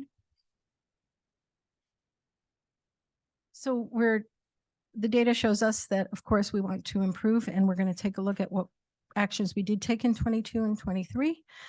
We did use our pacing guides, which keeps students in all schools in the same place at the given curriculum timing, if you will. And we had district facilitated data chats with principals on the CASP. We use interim block assessments. Those are like mini CASPs, if you will, on specific standards that can be used in the classroom to monitor student achievement. And also they can be used as a learning tool. We initiated data discussions with site principals and leadership teams and worked on some common formative assessments for English language arts. We are going to continue with that in 23, 24. We're also going to take a closer look at the conversations that we have around given data in the progress monitoring portion with our professional learning communities. We're going to look at the resources that we use and optimize and maximize those. We're going to take a look at our targeted performance tasks, if you will, that are part of the IABs. And we refined and are taking refinement in our pacing guides to fully align them with our core instructional materials so that they are, we make the most of them and get the most maximum use of the resources that are available. There are many, many resources, and we are going to narrow down to the ones that are most impactful based on the pacing guide that we've set out and the promise standards, the standards that we promise our students will learn by the end of each grade level. So now we'll move on to mathematics, which is a brighter note. Karen? Okay. So now we're going to look at many of the same data points, but regarding math. So right here, we have a slide that really looks at our grades K through 6th grade last year, mathematics iReady diagnostic assessment results. So as you can see, in the very beginning of the school year, we had about 30% of our students who were at or above grade level, and we ended the year with 67%. And again, I want to highlight, we started the year with 19% of our students 2 or more grade levels below, and by the end of the year, that number was decreased down to 7%. Next slide, thank you. So, you know, we talked about what the data tells us, and now what was it that really had that impact, and what are we going to continue to do to ensure that more students are achieving? So we did adhere to the iReady optimal window usage. We monitored student usage to ensure that all students were making progress toward that goal of the optimal window. And then we also did have data chats and really looked at data with our site leaders as well as our intervention teams to determine which students were meeting grade level standards based on the iReady and which students needed more additional time and support. We're going to continue with those actions as they were positive. But we're going to really move toward a systematic use of iReady Toolbox. It's another resource within iReady, aside from the diagnostic, that really allows for teachers to have an instructional resource, both for their in-classroom core instruction, but also to support intervention. We're also going to have a systematic use of that. There's a prerequisites report that is really valuable to teachers, especially for pinpointing specifically which skill gaps. If a student's in 4th grade, for example, which skills back maybe from 1st or 2nd grade do they really need additional time and support with? And that's that tier 3 level intervention that our intervention TOSA teams are working on. So that report really allows them to really identify the skill gaps and provide that instruction for them so that they can close that gap. We're also going to have a systematic use of our iReady diagnostic report, as mentioned before, to really identify student-specific needs, whether students are struggling with skills that they missed prior to their grade level, but also to extend students as well. Next slide, please. Thank you. Here we have our preliminary math CASP data. This shows you how all of our students performed. Overall, we had a 1.96% increase. And then we have it broken down by grade level, slight decrease in grade 3. But as you can see, 4, 5, and 6 saw increases year over year in their proficiency. Thank you. This slide shows data. So previously we looked at it by grade level, and now this shows our CASP math data, grades 3 through 6 overall by school site, and it shows their year over year data. Thank you. And now we have our student groups. So we are monitoring, how our different student groups are performing. So we don't just look at the all, we really want to pinpoint to ensure that all students are learning at high levels. And that does mean really examining student groups in particular. Something that we do want to highlight here is, we always talk about this achievement gap. And we did say that overall, our students did increase by almost 2%. But I do want to point out, when we look at our students with disabilities in the area of math, they went from 24.8% all the way to 31%. Our socioeconomically disadvantaged students increased about 4% year over year. And then our homeless students identified as homeless increased 10%. So when we talk about closing that achievement gap, that's a really good example of a percentage increase that is greater than the overall. So good work, team. So what does the data tell us? Well, we did see that increase. We're going to keep saying it. 1.96% overall for the number of students meeting or exceed standards. And again, we'd like to point out that we were one of 4 districts in California that showed an increase in achievement back in 21-22. And then we saw another increase this past year. So it is important to note. Another thing that I want to share is the work of our math TOSAs they're going in, they're modeling lessons and doing some coaching, and that had seemed to be fruitful and beneficial for our teachers. We had the use of pacing guides within the PLC learning cycles. We did have a new math framework cohort. We had over 60 teachers that participated, and this was ongoing throughout the year, and they really stuck with it to learn about this new math framework that's coming out that really impacts their teaching and how they're going to be teaching and approaching math instruction. We did focus on using common formative assessments. That's one thing we can pinpoint as well, that when grade levels are using a same assessment, they're providing instruction, they look at the results of that assessment, they can really determine what students need additional time and support and where to extend students as well. We're going to go ahead and continue that. And as we look for next year, or this year, not next year, we are going to move toward a consistent use of NextGen. That is a tool that we have to create common formative assessments very quickly and easily for grade level teams that are aligned to grade level standards. And the benefit of NextGen, not only does it give immediate feedback to teachers, it gives immediate feedback to students as well. And that's really found to be motivating for them to want to continue to try to reach that proficiency. We also will move forward with district facilitated data chats regarding CASP mathematics data and really look at that, look at our target data and really pinpoint where did our students do well in the CASP and also where do we need to work on and grow. Before Karen and Mary move on, I think it's important to highlight the 1 of 4 districts piece because we received a phone call from the Deputy Superintendent of Instruction in Sacramento's office, highlighting that we were the 1 of 4 districts in the state in 21-22 to see a slight increase or an increase of any kind. We didn't know that. We just, had this little 1% increase last year and we were excited about it. But to be 1 of 4 school districts in the state and have the Department of Education call you to find out what you're doing.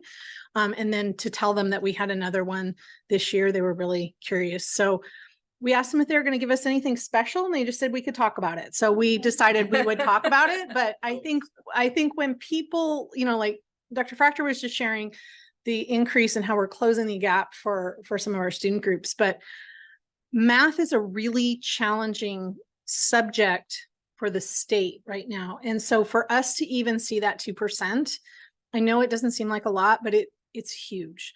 And we didn't realize how huge because I didn't even believe that it was a real person calling us from CDE. So then we figured that out and it was good. But congratulations to everybody who worked on it. The teachers, the administrators, the TOSAs, the district office. It's amazing. Thank you. So let's move on to the next slide, which is our California Science Test, also known as the CAST. It's given again as a summative test at the end of the year in the May timeframe.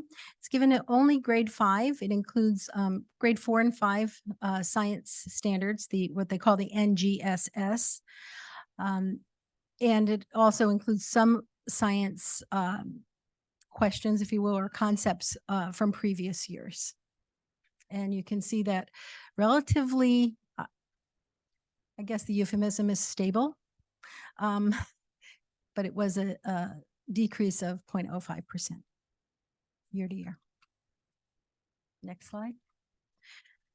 So what we did in 22-23, we used our curriculum STEM scopes, which is the adopted science curriculum. We provided some professional development in that area for implementing that particular curriculum. We have and created a NGSS, a science, next generation science standards pacing guide. And we're going to continue that in 23-24, but we're also going to work very diligently with our district level TOSAs to model NGSS lessons and provide some coaching in that area. And we're taking a look at the science lessons and social studies for that matter too, and having an integrated crosswalk to our ELA or English Language Arts pacing guide, so that when a teacher pulls up the pacing guide to teach a English Language Arts lesson, the context, that rigorous, rich, complex materials and science will be there to use as an integrated portion. Next slide. Okay. So this slide really is an overview snapshot of the progress of our English language learners. So last year, all of our English learners took what's called the summative LPAC. It's an annual assessment of language progression. All English learners have to take that until they are able to reclassify. So what we see here is we see here by grade the number of students who were identified as English learners and the number of students scoring a 4. That is important because in order for a student to reclassify, they need to score a 4 in the LPAC. They need to meet grade level proficiency in reading, as measured by the iReady or CASP. They need to have teacher and family input, and they also need to score proficiency in writing. So that LPAC is one of the major criteria and hurdles that they need to achieve in order for them to reclassify, which in Saugus, our goal is to have all English learners reclassify before they leave us and go on to junior high. When we look at our English learner data, our reclassification rate was at 26%. We moved to 25%. So we can confidently say a quarter of our English learners are reclassifying every year, which is a great progress. And you can see the total number of our English learners was stable, but I want to highlight this year's data. I know this presentation is on last year's data, but if we look at the bottom there, 23-24, currently we have identified 603 English learners. We did have some who graduated last year and reclassify, but I want you to also look at that middle number. We have 195 students who are what's called pending. They're possible English learners, or they will identify as initially fluent proficient students. So based on home language surveys, we had 195 students who are taking or just finished the initial LPAC, which administered one time, and they will either determine that they need support as an English learner, or they will determine that they are initially fluent proficient students and don't need that additional support. So that is a rather large number there. And then I want to also highlight on the very right there, we have 107 that are in process for reclassification. So based on that CAS data and current iReady data, based on the diagnostic, we have 107 students who are ready for reclassification and just going through that process right now. So that's really exciting. Okay, so overall, our English language proficiency rate is increasing and we are maintaining reclassification levels. A lot of the supports that attributed to this last year, we did implement student goal setting with our long-term English learners. We've talked about the use of Mango language program for students who are brand new to the country. We piloted it with grades 3 through 6, as well as giving them an iPad to be able to communicate through Google Translate and other apps so they could access learning. We're going to continue that program. We found it to be so successful that we're expanding that to grades TK through 6 for those students who would benefit from it. We also are having our teachers use the core curriculum for that designated ELD. So for 30 minutes a day, they're provided additional language support that's connected to the learning that they're expected to do throughout the week. We also have going to continue with our district ELD focused site visits. And then our English learners do have priority access to our expanded learning programs. And we're going to continue with all that and just strengthen our programs and provide them to more students. Next slide, please. Thank you. Okay, so what you're looking at here, and we really wanted to focus on this, and thank you, Board and Cabinet, for supporting our journey through the professional learning community. It's really a process that ensures continuous improvement. And if you look at what the data shows us here in English language arts, those are the schools that showed an increase in CAS proficiency level in English language arts. The highlighted ones did attend the what we call CAPS, or the California Principals Network, with the administrator and the teachers. And at the district level, we worked with the administrators in walk through data chats and coaching sessions, and they shared best practices amongst each other. And the schools that did not at that time attend the CAP session were also included in a professional development coaching type session where they could also share their best practices and where they were on the journey. And you can see that 2 of the schools had a greater than 3% increase in English language arts. And if you move down to mathematics, which was the primary focus of most of the schools who did attend the professional development and professional in PLCs, or professional learning communities, the increase above 3% was significant by those schools that are bolded.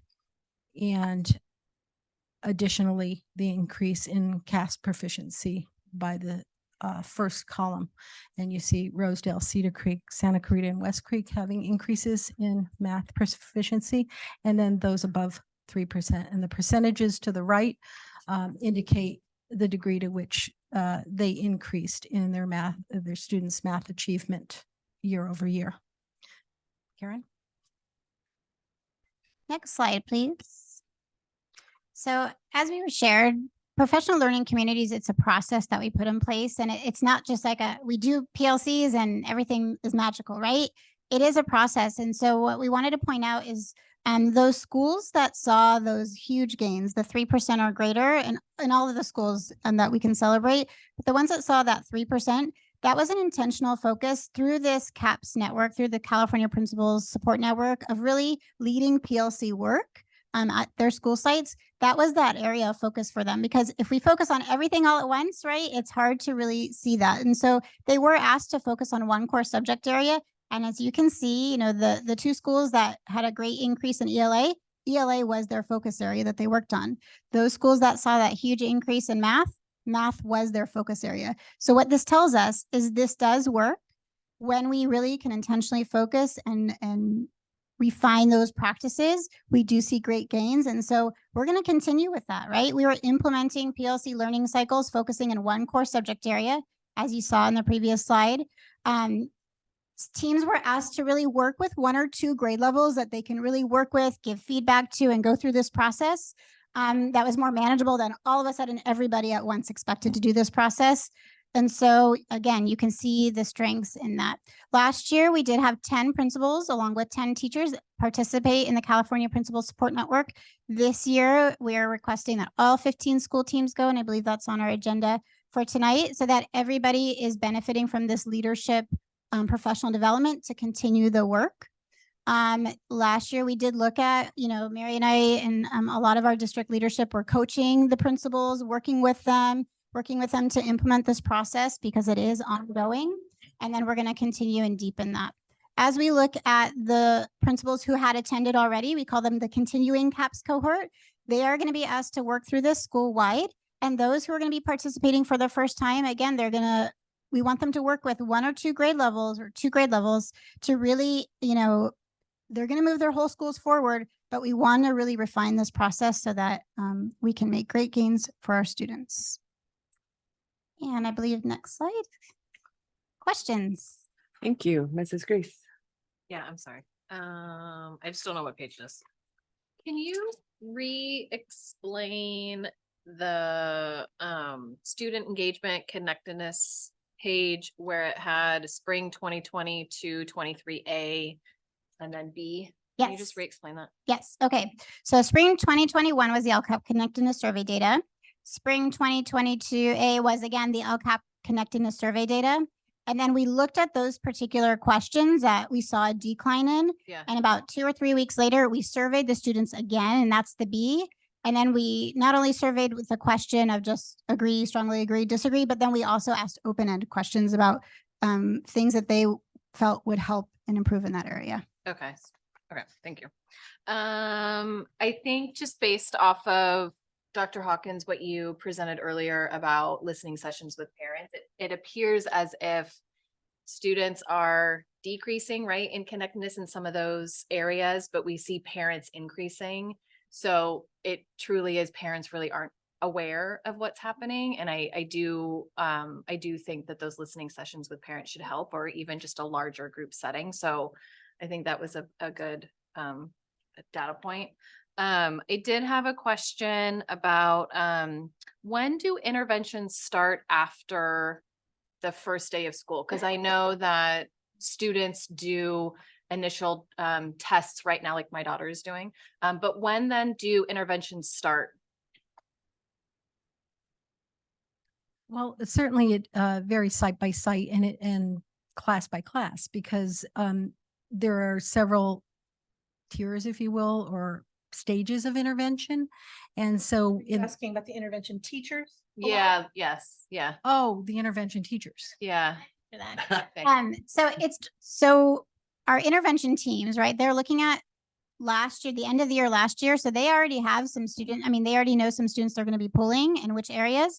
And then they're also looking at the diagnostic. Literally, I was meeting with, yep, it is pretty immediate because we already know there's some skill gaps there that they're kind of ready to go. Okay. Good question. And then do you see any similarities or differences when you look at grade levels that have split classes? So like 1, 2 or 3, 4, do you see some of the same information in terms of test scores, or does it differ?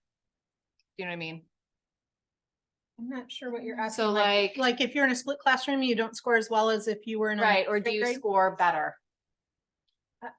I don't think we've looked at it. We haven't, like anecdotally, like we might see a split class, but I don't think we've looked at it as a whole to make a. Because we look at it by judgment. the whole grade level, so we're not looking at it by the class level at that point. Do you think it might be something, knowing that do we have an increase in split level classes this year just based on student population and teachers? Is it? No, we don't have no? an increase. We have a decrease actually. Okay. And then I just wanted to ask, of the 1 and 4 schools within California, are we the only one in our valley? Yes, we are. Be something to promote, maybe. It would be, but I wanted proof from CDE because it just seems so strange, but you know, I kept saying it's just 1%. Why are they calling us? Yeah. Okay. That was it. Thank you. Thank you, Ms. Love. Well, first I wanted to say congratulations to Highlands, North Park, Tesoro, and Helmers, because all of those schools increased in both ELA and math, it looks like, which is awesome. Beyond that, I do have a question. Thank you for your presentation. It was really good. And I appreciate all the work that went into it. Towards the beginning, you talked about iReady. I'm just trying to find the slide. I'm sorry. Where is it? And you compared the fall, here it is. Oh, no.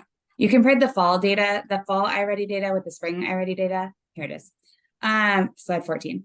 And I just wanted to know for my own knowledge, when we're looking at the fall diagnostic and it says like 45% is at or above grade level, is it like a pre and post assessment type of test? When we're looking at the at grade level standard, is it at grade level for fall, or is it where they should be by the end of the year? Does that make sense? I'm not articulating it very well. It does. Yeah. Well, the way iReady diagnostic works is there's at grade level at fall, and the diagnostic itself is the entire year's standards. So you would expect that students would improve. And so those 45% that are at grade level at that time, it's adjusted for that period. Got it. Okay, perfect. So it's a huge difference that it went from 45 to 71. It's not just what we would expect because we're teaching them all year. No, and there are so many reports in iReady, which is why it's beneficial to our instructional practice. We can look at what we call typical growth, which is what we would expect students to learn in a given year and at a given time frame when measured. And then there's stretch growth, which would allow students to really make up and accelerate their learning So at times we refer to intervention as actually acceleration of learning. And that's what that data report does in iReady. And that's why we highlighted it here in our data presentation, because it is used in just that manner to affect student learning and instructional practice. Makes sense. Well, thank you so much. That's it for me. Thank you, Mr. Drunky. No questions, just a few comments. First off, it's a lot of data. Thank you for helping us unpack it and understand it. There's a lot of great progress, I think, within all of this data. So congratulations to everyone in the district, from leadership on down to our classroom teachers, for all of the great progress in those areas. There obviously also are a few areas that need improvement. And thank you for pointing them out. And it's great to see how data-driven you are in proposing or showing us exactly the steps that you're going to be taking and the things that you're going to be doing to not only continually improve on the things that are great and getting better, but also on the things where we definitely need more improvement. So thank you. Thank you, Mr. Watson. Thank you very much. I think the two of you know by now this is my jam, so hold on. Thank you so much to the two of you, to our entire district, for our absolutely undeterred, undaunted commitment to student learning and growth. Really appreciate it. And thank you for the targeted, holistic approach to analysis. I do see a loose correlation between attendance and performance. Go figure, right? Kids are in school, they're going to learn more. So not a huge surprise. I also appreciate you exploring not only the what, but the why, to determine what we can do to improve and continue to grow with our students. I'm glad to hear that this level of analysis is taking place, not just here at the district, but also at the school site. I wanted to ask, is it happening at even the more local levels? Are grade levels looking at their data? Are individual teachers looking at their data and asking those hard questions? Because when you get to that level, it gets personal. So there. And I think that's the important thing about data is it takes away some of that personal, taking things personal, because the data is the data. And then we say who did it best, and how can we learn from each other in order to get better and continuously improve. So thank you for that. Yeah, they're important questions to be asking. To follow up on Ms. Love's question regarding the iReady, it's a normed reference assessment, just like the CASP test is, meaning our kids are not being measured against a stagnant ruler. They're being measured against their peers across the country. But we're seeing a lot more growth with the iReady than we are with CASP, right? We're seeing this massive growth, and hooray. And then with CASP, it's, if anything, very minor. Do we have any idea why the discrepancy? Is it our kids are stressing out when they get to those high stakes tests? Or Dr. Hawkins, I feel like you might have an answer for me. Writing. Right. Okay. You had mentioned that, the writing. Writing. So as a response, what might we do in our district? They don't have to write on the iReady test, but they do have to do performance tasks and short answers on the CASP test. Okay. And we all know that the research shows that students who are strong writers are strong readers, but kids who are strong readers aren't necessarily strong at writing. So we really have to look at that. And I know teachers have been asking us that, but I think they might smack me with a writing book if we bit off one more thing. So we're working on it slowly, methodically, and purposefully. Okay, I appreciate the methodical and the purposeful, and I think also the idea of using the next gen will help bridge that gap as well. So I appreciate it. And then just one last thing, I just want to go on record when we look at the idea of iReady versus CASP. Huge fan of those ongoing formative assessments that help inform teaching and learning and grow our kids. Not a big fan of the high stakes once a year that we get results a couple months later, state tests on, but we as a board don't get to weigh in on that matter. So thank you. Appreciate you both. Thank you, Mr. Watson. Okay. Going at the end, I have to work really hard to have questions. So on the suspension rate, the state average of 3.1, is that K-6 or is that K-12? That's K-12 because it just does a state rate. So if you have a unified district, we haven't compared it versus other union districts that are just elementary. Okay, and then on the English learner data, so we have 603 this year total, and then the 195 and the 107, is that overlap or those are two unique groups? Well, the 107 are current English learners. They're part of that 603, but they're ready for reclassification. And the 195, thank you. The 195 are not included in that yet because they're called to be determined. So based on the results of their initial LPAC that they've just taken, they'll either go into that number as an English learner or they go into what's called IFEP, the initially fluent proficient, which is not an English learner. Okay, cool. Thank you. Last question. Don't shoot me. Is it possible to break out the results by chronically absent students?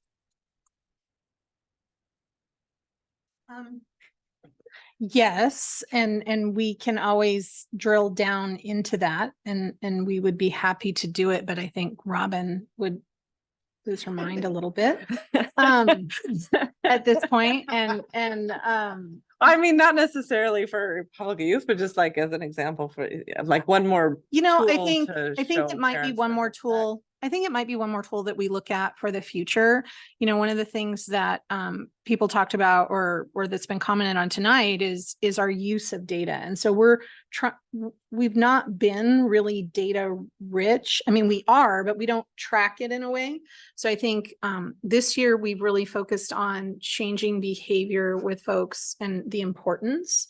And so I think probably as we move forward in the year, we'll start to look at that and connect those things and help folks with that. But I know the principals had some of those conversations with the kids, with the families that they met with, that chronic absenteeism does contribute to lower achievement.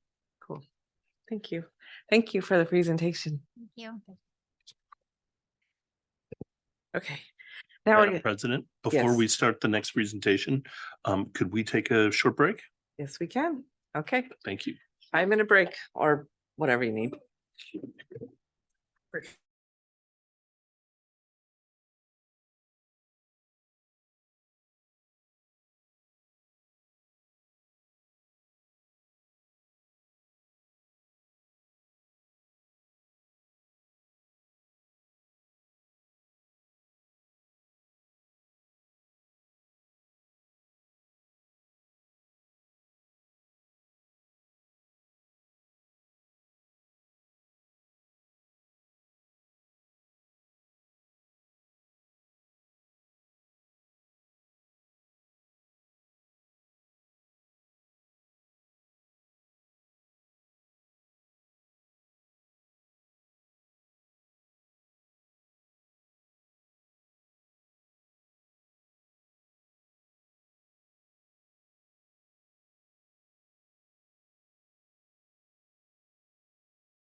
Ready?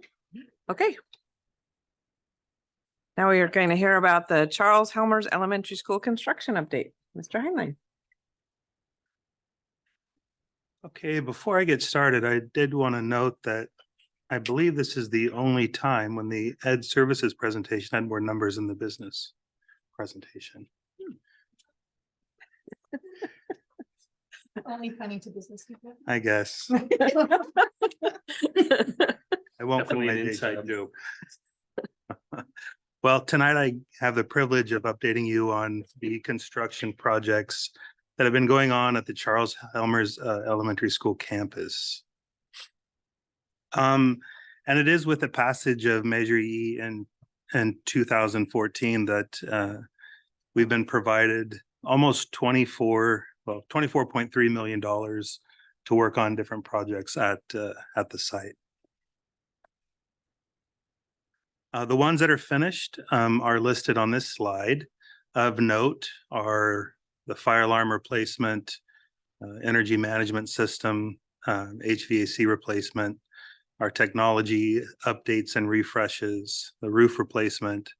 Recently, we completed the rooftop identification project, which puts building letters on top of the roof so they can easily be identified by sheriff helicopters. Our exterior electronic door locks, which really sets us apart from many school districts with our ability to lock down campuses. Campus signage are like we see over there, the little signs by every single door that are mandatory and have Braille embossing on them. Our single point of entry project, which was substantial at that site where we really moved the front doors to in front of the office, right through a planter bed and kind of put some storefront or glass windows in front of where the doors used to be. Upgrading all the lighting on the campus to LED, and then our window security film where we put film on windows that are not protected by gates and have external access. The projects that are still in process of note are the work that's under the heading Activity and Turf Area Improvements. This specifically is our project that we're working on in partnership with the city of Santa Clarita for the play structure in the park. The budget for that project is $840,000. We have a $1.3 million budget for classroom furniture that's school-wide. Flooring, we plan on finishing the flooring, which currently has a budget of $480,000 next summer, along with paint. Some areas have been painted, some have not. And then of substance is the classroom building addition. And we added some other projects to it, well, not added, but moved them to be part of that project. Those include resurfacing the parking lot and also play court, like the blacktop in the back of the school, as well as finishing the flex classroom. So the budget for all that's about $16.2 million. But before we get into the details at the site, I kind of wanted to go over school construction, give a little school construction 101. And the best slide to do this with is this one that is provided by the Office of Public School Construction. I know it's impossible to read, so don't even try. But really the slide highlights, or the important thing to look at is the different colors, right? So blue represents work that the school district needs to do. Purple represents work that is done by DSA or the Division of the State Architect. Green is the Office of Public School Construction, and they're important because that's the home of the State Allocation Board, or the folks that award money for school construction. And then red is the CDE, or Department of Ed. Every school site location and the components really go through them for approval. And then when you're building a new site in brown, you have to involve the Department of toxic substances to make sure that the ground is clean. So this really outlines all the major phases. And then on the sides here, let's see, use my little laser pointer right here. It does the sub phases too. So tonight though, I really wanted to focus on this section regarding bidding and construction. And we can zoom in on that and it's pretty clear. It lists all the things that we have to do. Number one, public bidding of contract in accordance with public contract code, award the bid, so on and so forth. So this is really the portion that we're going to look at in the next couple of slides. So when we talk about bidding, everything really is defined by public contract code. And in particular, it's this section 20111. And you know it's old because of how the language reads, right? So it says the governing board shall let any contract for a public project as defined in subdivision C of section 22002 involving an expenditure of $15,000 or more to the lowest responsible bidder who shall give security as the board requires or else reject all bids, right? So that's where the phrase lowest responsible bidder comes from. But a lot of times it's really hard to define what the lowest responsible bidder is. And the best definition is really given to us by the Department of General Services, and I list it there. It says a responsible bidder is responsible if they possess the experience, facilities, reputation, financial resources, and are fully capable of performing the contract. Public contract code, that same large section goes on to talk about school districts may require that each prospective bidder for a contract complete and submit to the district a standardized questionnaire and financial statement in a form specified by the district, including a complete statement of the prospective bidder's financial ability and experience in performing public works. The questionnaire and financial statements shall be verified under oath by the bidder and the manner in which civil pleadings and civil actions are verified. The questionnaires and financial statements shall not be public records and shall not be open to public inspection, right? And then it goes on a little bit, but really it's summarized as a process that we know as pre-qualification. And it's part of the board regulation 3311 with some more details about how that works. But our district uses a service called Quality Bidders, and everyone is treated the same. They handled it all for us. I put a link in here to instructions for the contractor, but if you're curious about what they're asked, right? So, because we want to know their construction licenses, when they're incorporated, we want their financial data. We want them to list their last public work projects, public education projects. And all of that data goes into a formula where they become qualified to bid up to a certain amount on our projects. So if we're building a $20 million classroom building, that formula has to show us that they have the experience and all the other qualifications in order to become pre-qualified to actually even bid on the project.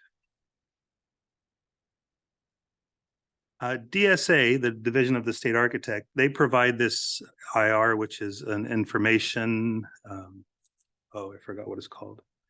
But anyway, it's this document that really outlines the duties of the different participants in a school building project. And so it's 4 pages long, but I summarize it in the following slides. So first are the duties of the district, right? So what are our duties when we're working on a construction project? Well, the first is we need to contract with a qualified architect or structural engineer, right? That's easy. We need to contract and require competent, adequate, and continuous inspection by a DSA certified project inspector. Right? We do that all the time. Right? We hire those folks. And next, we have to contract with a testing laboratory for the performance of our structural testing. That's easy. Then we contract with a California registered geotechnical engineer for soils and geologic investigation, right? We do that as well. And then our last duty is really just to submit the form DSA 168 after the final project is finished with the actual numbers. So what are the duties of the design professional or the architect? Well, prior to the start of construction, they need to prepare the drawings and specifications, which for Helmers and this project that we're talking about, they're right by Michelle, if you're curious. So we have the specifications. Could you be the model? You don't hold that up. Well, no, it's. So those are the specifications, right? So that lists everything that's required in the project, right? It's the exact thing that we want. It's the exact color. It's everything. And then that thing is really heavy. But those are, those used to be called blueprints or plans. And all the other detail is in there, right? So those two things really are what the architect provides us. They also need to list all of the required structural tests and special inspections if they're going to be required. They need to obtain approval from DSA or the Division of the State Architect. They need to review, evaluate testing laboratories, and then they advise us before we send the contract to the board, right? So if they're going to say, okay, well, this is a good laboratory to use, and we recommend that you use them, and then we bring that contract to the board. So during construction, they observe and verify. And then the next item is a pretty big item. It's construction administration, right? So they're running all of our weekly meetings with a contractor, which the district attends those. They respond to RFIs, which is those are requests for information. They provide general direction to the project inspector. They respond to the DSA if the field engineer comes out and has questions. They issue clarifications and interpretations of the documents. They submit addenda, deferred submittals, CCDs, which are construction change documents to DSA for approval. And they issue CCDs to address any type of material change if we need to make one. The duties of the construction contractor prior to the start of construction, right? They need to prepare and provide a written schedule to the architect and project inspection and inspectors in advance of the work so they can coordinate when they're going to be out to make sure that everything looks great. And during construction, they must perform all construction according to DSA approved documents, Michelle, right over there, and provide quality control of all work, even the work of all their subcontractors, and immediately respond to any time a deviation notice happens. So a deviation notice is if the inspector sees something that differs from the plans. And they need to notify the inspectors at the start of each and every aspect of construction. And then lastly, the duties of the project inspector, right? So they're on site every day.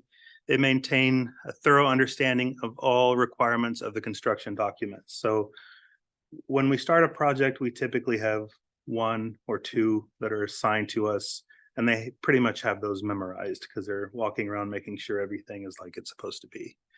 They inspect all portions of construction for compliance with the requirements of the DSC approved construction document. So it's really the state's way of making sure that if they're going to pay for half of the project, they're getting what they approved, right? It's their way of making sure that it's right. Their other duty is to report deviations, and then they submit quite a few reports, enter them, and then help with the final verified reports. The next part of construction, unfortunately, includes delays. And there's many types of construction delay claims. But when you really have to look at them, the first thing you need to do is to really know the impact. And we have a classification system that we use when we look at delays. And we first start out with the question of, is this a critical or is it a non-critical delay?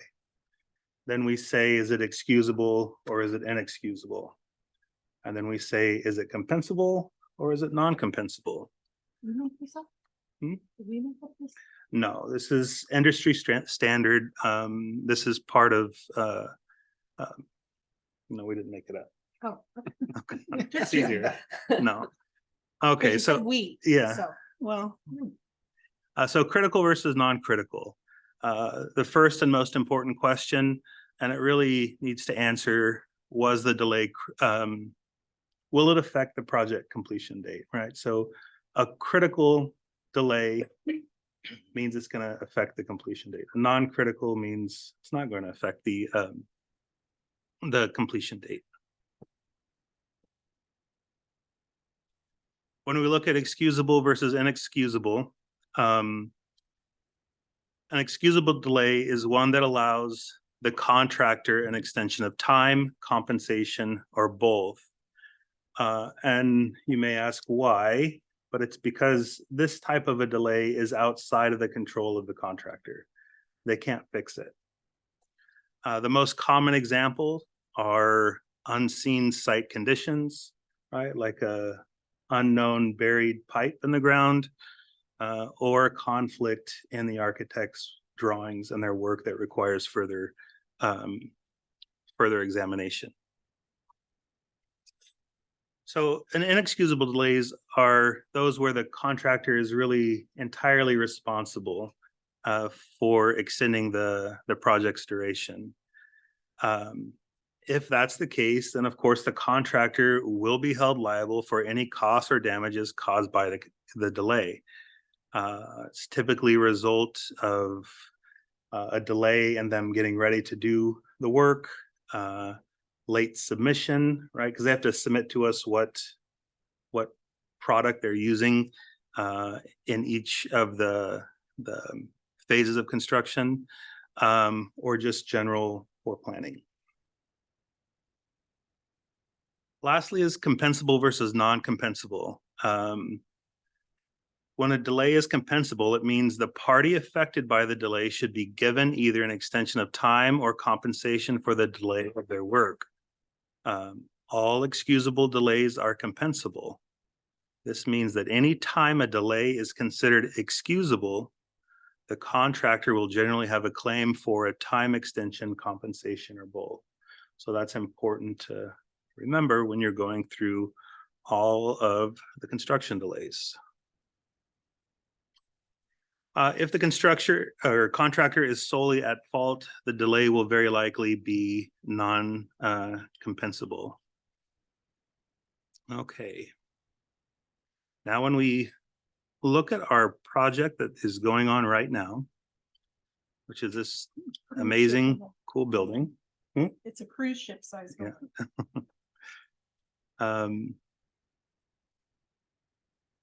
Our contract or our team for this project, our architect is SGH Architects. Our DSA certified project inspector is Nolan Construction Services. Our testing laboratory is NV5 Global, and our geotechnical engineer is Corey Engineering. The lowest responsible bidder for this construction contract is the Nazarian Group. So the scope of the project, and it's kind of funny that it's only 4 lines, and that encompasses all of those papers over there. It's the demolition of the existing shade structure and play structures and fencing, construction of new 2-story classroom building, 6 shade structures and play structure equipment, modification to existing parking and site playground, and other demolition and improvement scope as identified in the construction documents.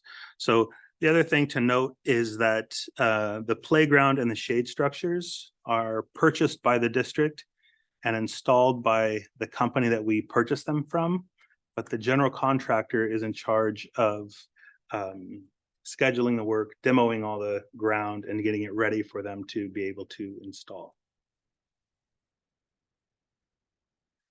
So the last time we presented the schedule, we had our programming phase beginning in 2018, going through to January 2019. Schematic phase. So programming phase is kind of where you have the discussions with the site about the things that are going to go on in the space, where might it best be positioned on the site. Schematic design is really, I'm going to say, chicken scratch drawings of how the rooms should look. And then once we make a decision about that, then they really get into the design development phase. But please notice that those dates are in the middle of COVID. This meeting in September was because of how delayed the project was getting through design development with our architect, and also the delays at DSA. We had a DSA plan reviewer that left, and so the project had to start over again. But it was not great. And so in September 2021, at that point, we had already awarded the contract to Nazarian. And in that construction document, it has our construction period as August 18th, 2021 to March 1st, 2023. Right before March 1st, at a board meeting on February 28th, we presented change order number 1, which moved that end date from March 1st to July 17th. We haven't taken anything else to the board to update that date because we don't really know 100% when it's going to be done, and I'll get into those reasons why. But our most likely date when everything will be finished right now is November 1st. And I say most likely because every week outside of the construction meeting, there is a scheduling meeting that happens. So why are there all these delays, right? Because it seems excessive. So as of today, there's 47 rain days, right? 47 days that they couldn't work because it was rained or it was too muddy to do any work. We have 15 days for recompaction of footings. Well, why is that? Well, because during one of those early rainy days, when we had all the footings dug out and it rained really hard, the footings collapsed, right? Because they're just dirt. There's nothing poured in them. So then they had to recompact everything and rebuild the footings. That took 3 weeks. Steel availability delays, 62 days. Seems kind of mind-boggling to me. But you have to remember what was going on when we needed steel. We were in the middle of the pandemic. And what is everyone doing? They're buying things on Amazon, right? Amazon is trying to build warehouse space as fast as they possibly can, and they're buying all the steel, right? So that was a huge issue, or not just us, right? I remember being at a Coalition of Adequate School Housing conference when school districts were trying to procure steel by bringing it from England instead of the usual channels, just to try to cut off what was then thought to be a 2-year delay in just red steel. Then, believe it or not, we also had issues with getting concrete, right? So we had a concrete issue. I believe there's a local plant that was down. So that was another 11-day delay. So when you just look at those delays, that's 135 days or 27 weeks, right? And all of those types of delays may be determined to be critical, excusable, and compensable delays. So also as of today, this project has had 300 RFIs or requests for information, right? So those are when there's a question from a contractor that goes to the architect. Sometimes there's no delay associated with those, and sometimes there are. But 300 is a lot. Just for example, Sky Blue, pretty much finished, right? There's 213 for that building. So this building has had more requests for information. Same contractor, by the way. Then we have construction change documents, right? So these are changes that are substantial enough that they have to go back to the vision of the state architect to approve. There's only 14 of them, but they're more likely to cause a delay, right? Because if they're at a place where they're trying to do something and the construction needs to change, we submit, it takes typically a week and a half, 2 weeks to hear anything back from those. But all of them, all 300 of the RFIs and all 14 of the CCDs will go through that same process. Is it critical or non-critical? Is it excusable? Is it non-excusable? Is it compensable? Is it non-compensable? So the other part of this saga is what I think everyone that's building anything understands, and that is the labor shortage. I found a couple articles that I wanted to share. The first one, the headline says the iconic American hard hat job that has the highest level of open positions ever recorded. So that article is from the end of July, right? So 650,000 workers are needed in our country to kind of get back on track. And because there's no workers, pay for them has gone up, right? You saw that 80% of non-farm job, they're making more than that. The other kind of tells a story of where we think this issue came from, right? It started way back in 2008 with a recession where construction stopped, basically, right? With a housing boom into a bust, and the workers didn't go back. You also have aging skilled workers that are retiring. You also have unskilled workers that really can't do work without supervision or a skilled worker to make sure that they're doing the job correctly. So when you look at the workers that have been on Helmer's campus since March 1st, because that's what we're concerned about. We want to make sure that we have enough workers there to get the job done. It's fairly consistent, right? They're typically in the 20s, the high teens. You know, when there's a holiday or a rain day, when there's a big zero in here. So these are calendar days, and then the bigger number is how many workers were on site during that time period. Look at May and June. And we have July and then August, right? So it's pretty consistent. Contractors trying to get as many staff and subcontractors to show up, but there's not enough of them. And that's what's causing a lot of our delay at this point.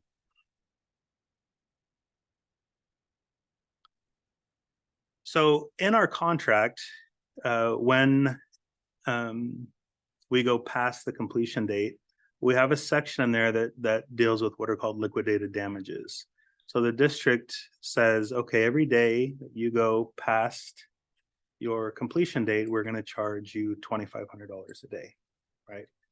You have to factor in all the delays into that calculation.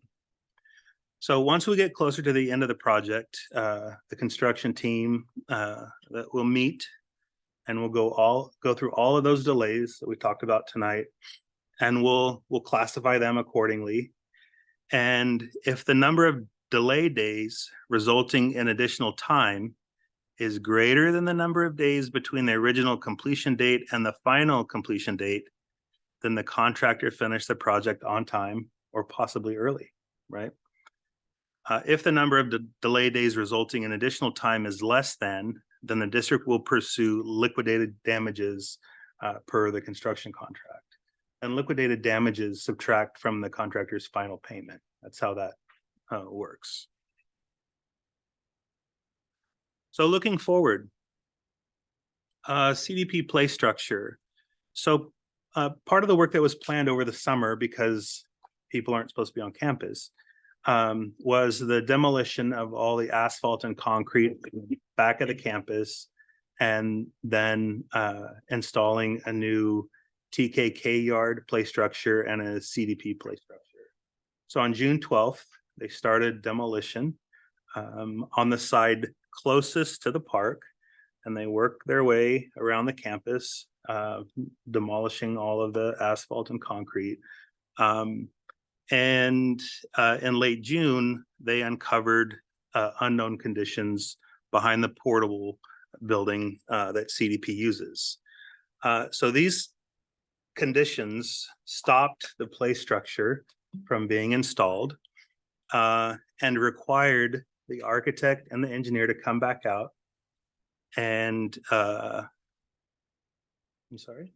Oh, and review the site. On July 28th, they provided the additional drawings and details to correct the issue. And then on August 24th, the contractor provided a price. And then yesterday, the change order was approved. The work is estimated to last 6 weeks. And I think we are going to try to get them to mobilize and begin that work as soon as they possibly can. The play structure in the park that's shared with the city, because that play structure is going to be installed in a place that's currently used by the construction folks and their construction trailers. It won't be started until the trailers are gone. The trailers will be gone as soon as the building has a place for the construction crew to transition into, which should be fairly soon.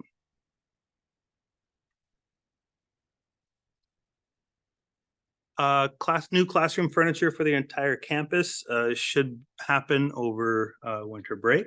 There's the update on classroom furniture. Flooring and paint, the remainder of the flooring and the paint in the existing building will be done in the summer. We like to do the last of those two things once the dust has settled down. So this is what it looks like this past week. The first picture on the left, that green thing, that's the elevator tower. You can see there's stairs that wrap around it. You can see a lot of the stucco has been done. The second picture is the backside that faces the basketball courts. Pretty much done. They have started tiling the restrooms. Those are the third pictures. And then the fourth picture is just from a little further back. You can see on the other side of those Great All tractors, that's the Flex Lab over there. That's all. Thank you. More questions, Mrs. Grease?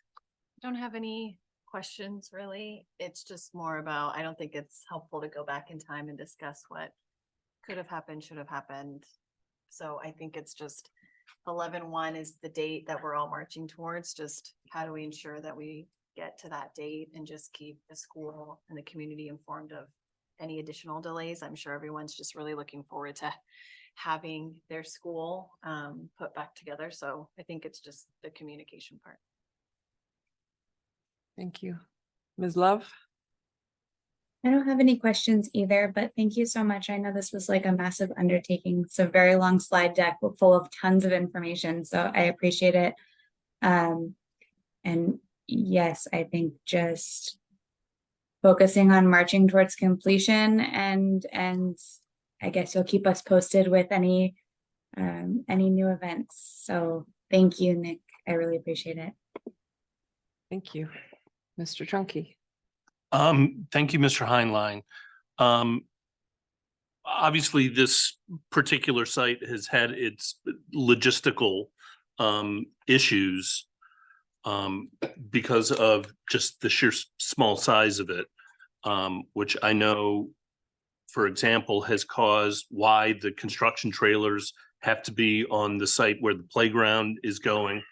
On the CDP playground, what were the conditions that were found that has now further delayed that portion of the project? So originally, when the site was built, of course, those portables were not there, right? So when the district placed the portables in that area, they covered up the storm drains that were there. So those were not on anyone's radar. So we put new storm drains when the portables were placed there, but we just covered up the old ones.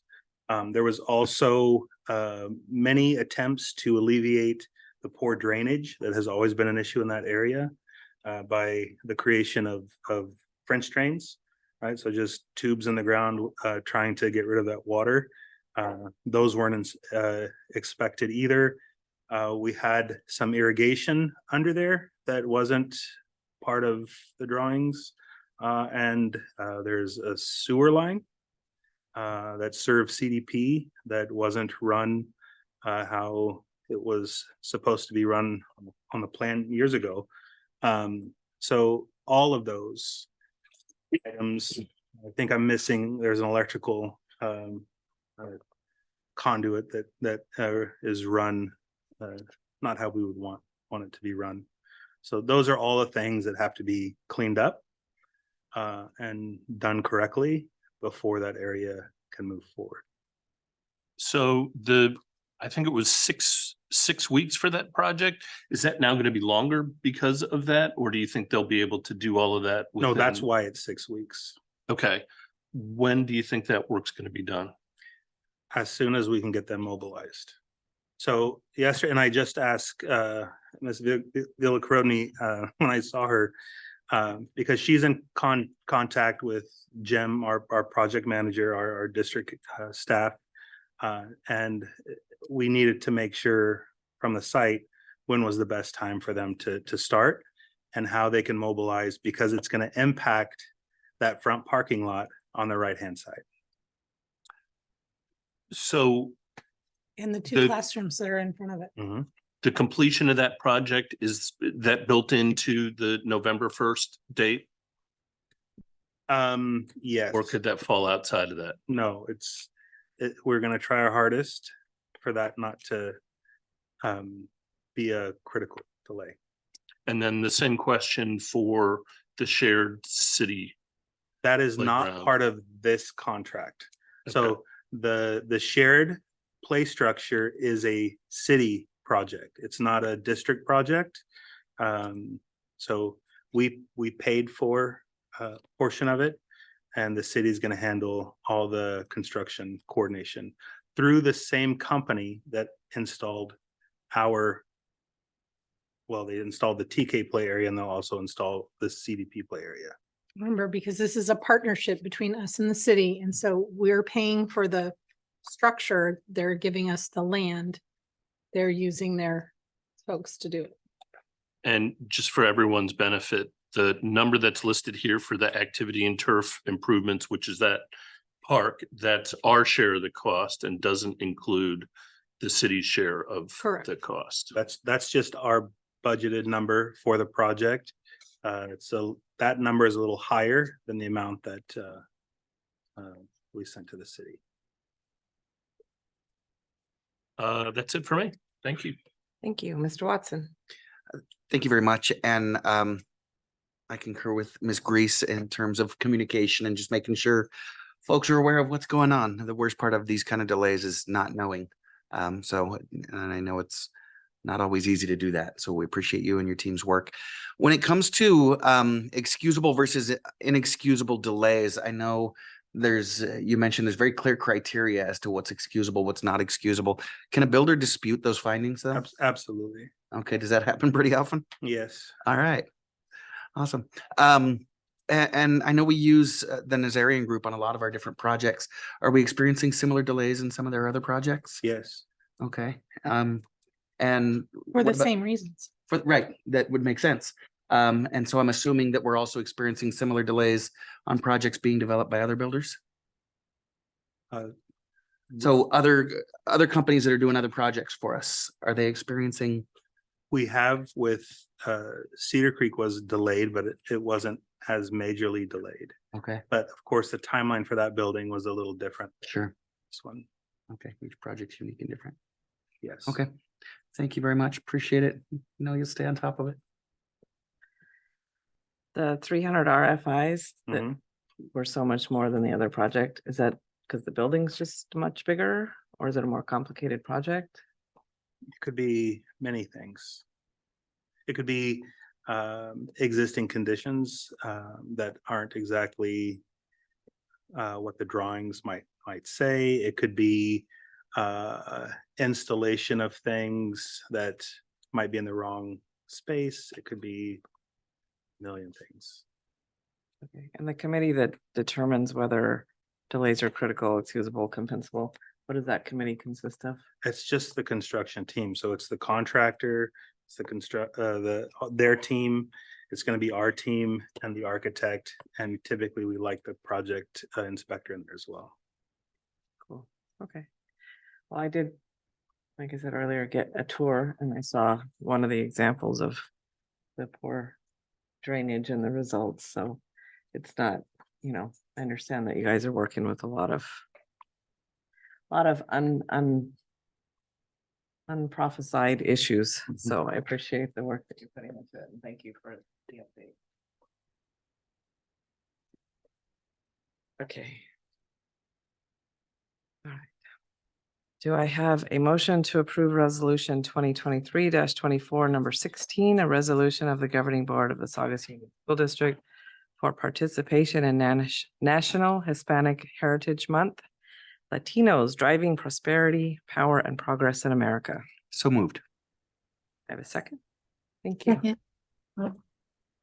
I'll do it. Thank you. So board policy, I believe it's 6115, lists out all of our celebrations and pieces. And as you saw in most of our presentations tonight about the students, one of the powers is of the students seeing themselves in their schools. And so celebrations of these months and the work that we're doing in each of the schools is really important. So this resolution is to celebrate that. Thank you. Questions, comments? I actually have a random question. Based on the connectedness survey and students wanting to see more of their culture and heritage, Mhm. are we looking at any new groups that we're focusing on You know in what, this next school year? Or- We haven't really looked at new groups for this particular piece because I think the first pass was fairly thorough when we did that.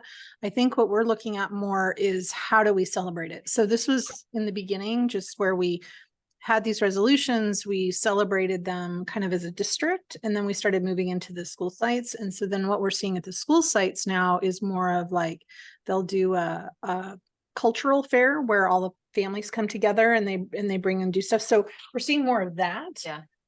We haven't heard or seen like that there's a group that's been left out, because I think we were fairly thorough when we went through it the first time.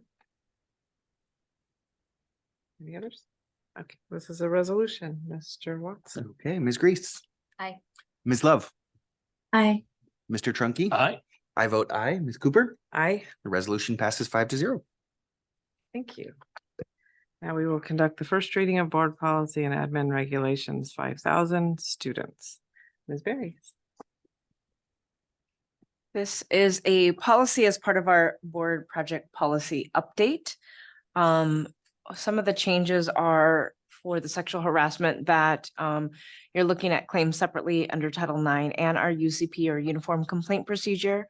The things that are in here, we already do in practice, and so we are memorializing that within our board policy. I will say that we don't get very many complaints about harassment or bullying that are UCP or again for a protected class.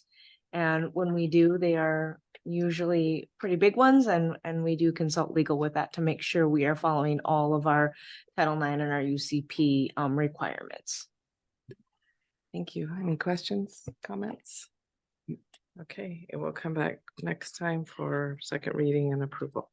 Madam President, in regards to the next 5 items on our agenda, we heard earlier in the board meeting that perhaps not all the board members have had the opportunity to become fully aware of the processes and perhaps would like a little bit more time.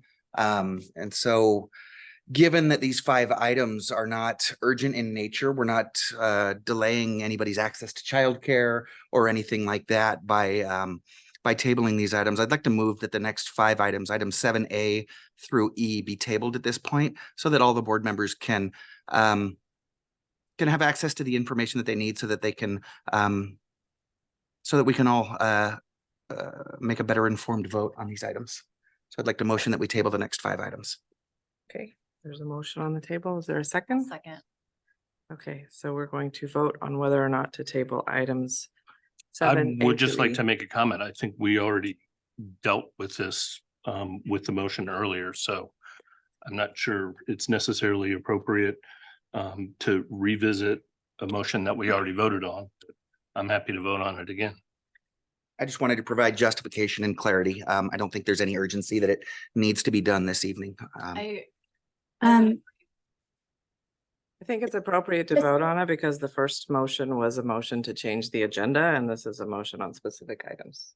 Just to provide further clarity, though, these items have been on the agenda for, this is now the 3rd board meeting. They've been tabled twice because Ms. Grease was absent from a board meeting and then I was absent from a board meeting. And so they were tabled to have the full board be able to vote on these items.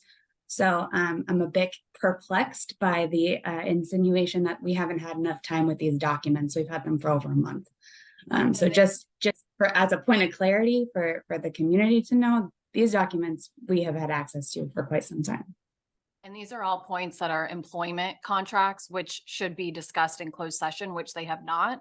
It is not, in my opinion, appropriate to discuss this out in public session. So I am the one that is asking to be able to review and discuss as a 5-member board, to have the same opportunities as everybody else to have the discussion. That it has nothing to do with cabinet and with Dr. Hawkins, as I stated before.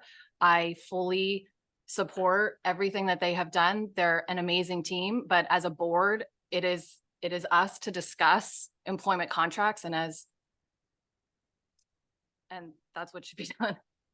And we haven't had that opportunity. So We've heard from Mrs. Grease and Ms. Love. Mr. Trunky, do you have any additional comments? Yeah, I'll just add, I think the appropriate place and time to deal with amendments to employment contracts is in open session, not in closed session. That's why they're here.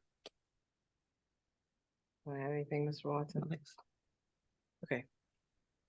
I'm gonna call the vote. All in favor of tabling items A through E in section 7? Please Aye. vote aye. Okay, all opposed to tabling them? No. No. Okay, so we will go ahead with these items. All right. Okay, this evening, the board is considering the recommended approval of an amendment to the superintendent's employment agreement pursuant to Government Code Section 54953. This is an oral summary of the amendment that is Point of order. Yes, I sir. think we need to take up the first item and have a motion in a second. Well, that's not how Dr. Stevenson wrote it. I know, but that's because they wanted the tabling. It's because people asked for the tabling. So now pretend like you just started over. Well, I know, but Yeah. okay. Okay. All right. I'm rearranging. Okay, do I have a motion to approve the amendment to the contract of employment with Dr. Colleen Hawkins, superintendent? So moved. So, second. All in favor? Oh, wait, Aye. don't vote. Oh. Hold on. No voting yet. No. Sorry. Okay. Let me start over. This evening, the board is considering the recommended approval of an amendment to the superintendent's employment agreement pursuant to Government Code Section 54953. This is an oral summary of the amendment that is recommended for final action this evening. Number 1, the amendment revises the term of the agreement to reflect July 1, 2023 through June 30, 2026. Number 2, there is also a correction to the fringe benefits provision clarifying that Dr. Hawkins is eligible for post-retirement health and welfare benefits if employed as the superintendent for 10 years or more from the date of her initial employment, which is July 1, 2018. If the superintendent is eligible, such benefits include 100% district coverage of the premiums for medical, vision, and dental benefits, inclusive of spouse and dependents, if any, upon retirement and until the superintendent reaches the age of 65. Number 3, Finally, the amendment requires a supermajority vote in order to terminate the agreement and Dr. Hawkins' employment without cause. The remainder of Dr. Hawkins' employment agreement dated June 28, 2022 remains unchanged. Okay, there's already a motion and a second on the table. Any questions or discussions before we vote? All right, all in favor? Well, wait, no, I was saying. Oh, I'm sorry. I have a couple of comments. Okay. First, I want to say, I think part of this contract says that once we complete the evaluation and if there's a positive evaluation, that this item comes to us for approval. So I think first for everyone to know that this is the normal course of business for this amendment. Number two, and this would apply to not only Dr. Hawkins' amendment, but to all of the other amendments that, one of the things that we need to do as a board and as a school district is to value the contributions of our leadership team, their commitment to our students. I think it is an important part of our work towards student achievement that we provide stability in our leadership, and extension of the employment contracts is designed exactly to do just that. Thank you, Mr. Funky. Okay. Any other questions? All right, all in favor? Aye. Opposed? Nay. Okay, and it is approved. Thank you. Okay. The following applies to the next four, so I'm going to read it before we start motions. And items 7B, 7C, 7D, and 7E, the board is asked to approve an amendment to the employment agreements for Nick Heinlein as Assistant Superintendent of Business, Dr. Jennifer Stevenson as Assistant Superintendent of Human Resources, Edwin Clement, Assistant Superintendent of Educational Services, and Michelle Berries as Assistant Superintendent of Student Support Services. The amendments provide a one-year extension of their respective agreements through June 30, 2026. The remainder of the agreements remain unchanged. Do I have a motion to approve the amendment to Mr. Heinlein's employment agreement? So moved. Do I have a second? Second. All in favor? Oh, questions, comments? All in. No. All in favor? Aye. Opposed? Nay. Okay, it is approved 4-1. All right, do I have a motion to approve the amendment to the contract of employment with Dr. Jennifer Stevenson, Assistant Superintendent of Human Resources? So moved. I'll second it. Questions, comments? All in favor? Aye. Opposed? Nay. Thank you. It is approved. Do I have a motion to approve the amendment to the contract of employment with Edwin Clement, Assistant Superintendent of Education Services? So moved. Do I have a Second. Thank you. Questions, comments? All in favor? Aye. Opposed? Nay. Thank you. Do I have a motion to approve the amendment to the contract of employment with Michelle Berries, Assistant Superintendent of Student Support Services? So moved. So- Second. Thank you. All in favor? Aye. Opposed? Nay. Thank you. It is approved. Okay, do I have a motion to approve an agreement between Trustmark Insurance Company and Saugus Union School District, Saugus Contract 23-24-136? So moved. I will second. Okay, All right. Stevenson. Okay, so this is a contract with a company that will offer optional long-term care insurance to our employees. There's an Assembly Bill 567 that was passed in October of 2019, which created a committee to create a public long-term care insurance policy. In January 1st, the policy will go into effect for anyone that doesn't have private long-term care insurance, and which will be actually a payroll tax. You'll be taxed on your W-2 income. The Trustmark is the company that we're working with to provide the optional benefit. It's not a benefit that the district pays for. It comes completely from the employee. They can opt in. And we will send all the information for that out with our open enrollment next month with all of our benefits.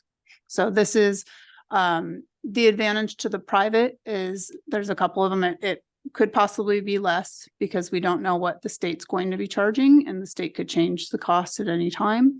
And then also it's a portable plan, right? You can take it with you if you leave the state. The public insurance, long-term care insurance policy, if you're paying into it, when you leave California, you don't get to take it with you. So there's a few advantages to getting the private insurance. Thank you. Questions? Just one comment. My father suffered from Alzheimer's, and it was a process that occurred over about 4 years. But he needed a significant amount of assisted living during a portion of that time. And we could not have afforded to do it without a long-term care policy that he happened to buy 15 years earlier. So the benefits of long-term care insurance are great. And it should be a benefit that everyone be able to purchase. Thank you. All right, all in favor? Aye. Aye. Opposed? It is approved. Thank you. Okay, do I have a motion to approve the unaudited actuals for the 2022-23 fiscal year? So moved. I will second it.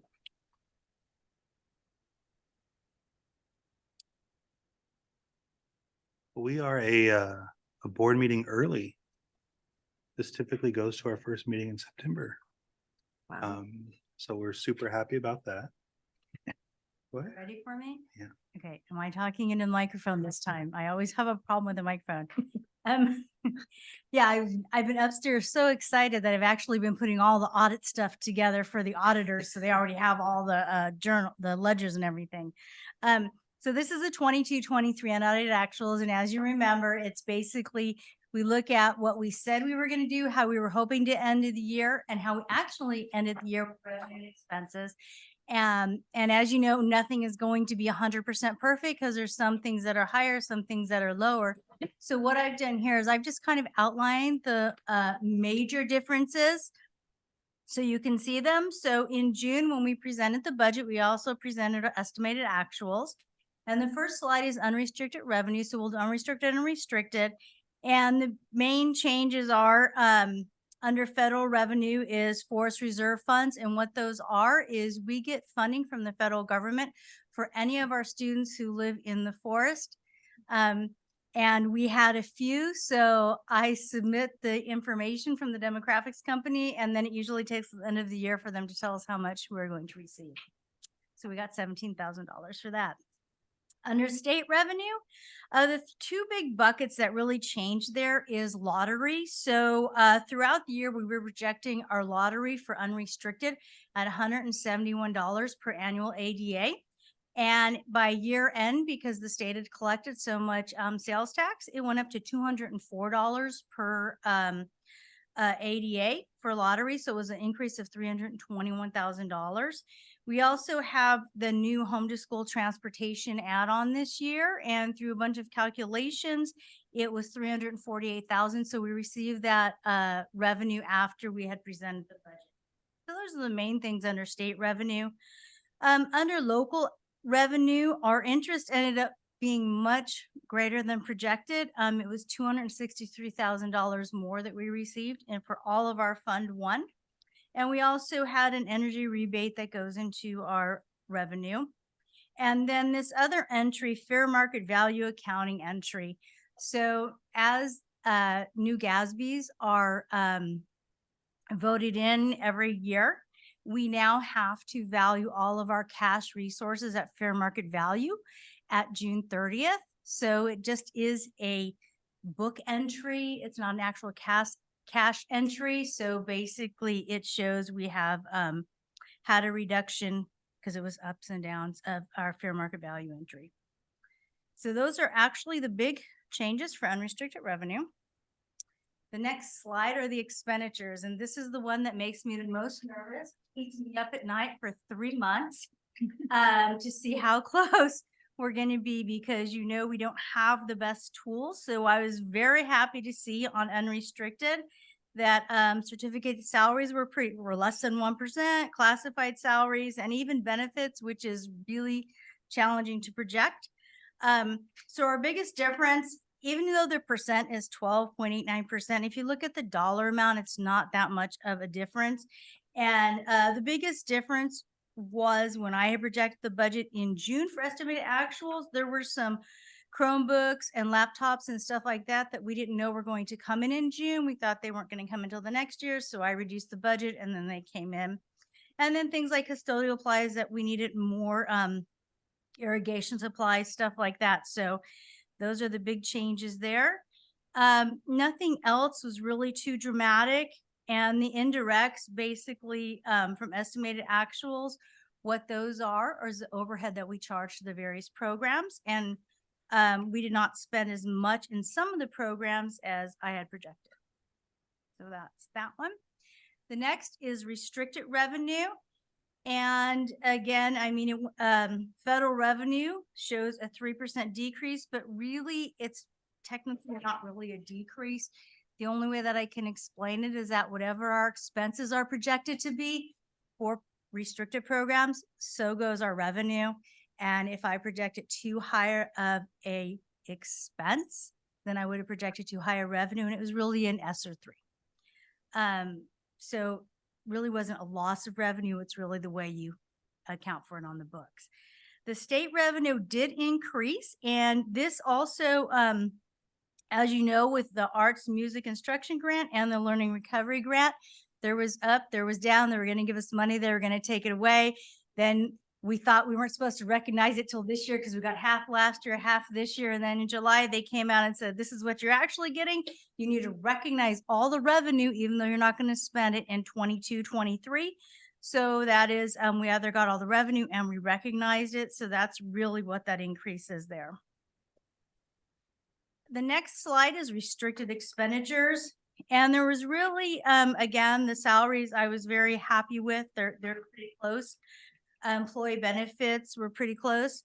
Books and supplies, again, it just is where you're going to spend the money that you don't realize. And 8%, and if you look at 8%, it's really only $100,000. And that was at the last, in May and June, a lot more was spent for books and supplies than I had anticipated. Because when I look in June, I look at everything encumbered. I look at what the expenses are. I kind of project out, but then sometimes at the end of the year, we realize we need more stuff, or they're buying stuff for summer school or something. Everything else, you can read it there. There's not a really big increase or decrease. If you have a question, I can answer it if you want me to go into more detail. But then when we get to the next slide, which is a combined fund balance, and this is what we really want to look at. And again, it's restricted and unrestricted. So remember, with those restricted dollars, we have a lot of restricted dollars we didn't spend. So our net increase decrease is $11 million. But when you come down to the bottom, the part that's highlighted in yellow, we're pretty close to what we had said we were going to do for ending fund balance. So the biggest difference between estimated actuals and unaudited actuals are the revenue that we recognize, the 10 million at the end of the year. So we do meet our 3% that we have to do for our reserve. We were able to contribute into our maintenance and operations. It has to be 3% of our total budget. So we meet that. We meet our GAN. We meet all of the ratios that you can find in the back of the big SACS report. So I'm very excited that we did great this year and the budget looks great. And that's all that I have. So if you have any questions. Thank you. Questions? No questions. Thank you. Ms. Love? No questions. Thank you so much. Mr. Drunky? No questions, just one comment. I want to applaud you for your attempts at predicting the future, because the future just never cooperates, does it? No, it doesn't. No. I was so excited. It was like, I think less than 1% under unrestricted expenses. I was very happy. Mr. Watson. Just going to concur with Mr. Trunky. Great job. It's not easy, but you did extremely well. Thank you. Thank you. Thank you. It's so fun to watch you present because you're so excited about the numbers. And he's like, okay, it's late. I'm like, it's fine. I'm ready for the audit. All right, thank you. Thank you. Okay, so now we have to vote to approve that. All in favor? Aye. Aye. Opposed? It is approved. Okay, do I have a motion to approve resolution 2023-24, number 18? The resolution of the governing board of the Saugus Union School District authorizing the adoption of the GAN limit. So moved. Oh, second. We need an explanation. Go ahead. Sure. So yearly resolution for the GAN limit. The GAN limit just tries to constrain public spending based on COLA. Uh-oh. And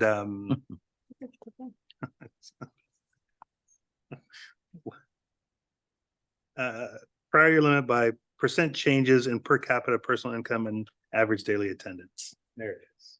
Thanks. Questions? Okay, it's a Just resolution. one, why is it called the GAN limit? I don't know his first name, but I know his last name was Gann. Yeah. His first name was Mr. There you go.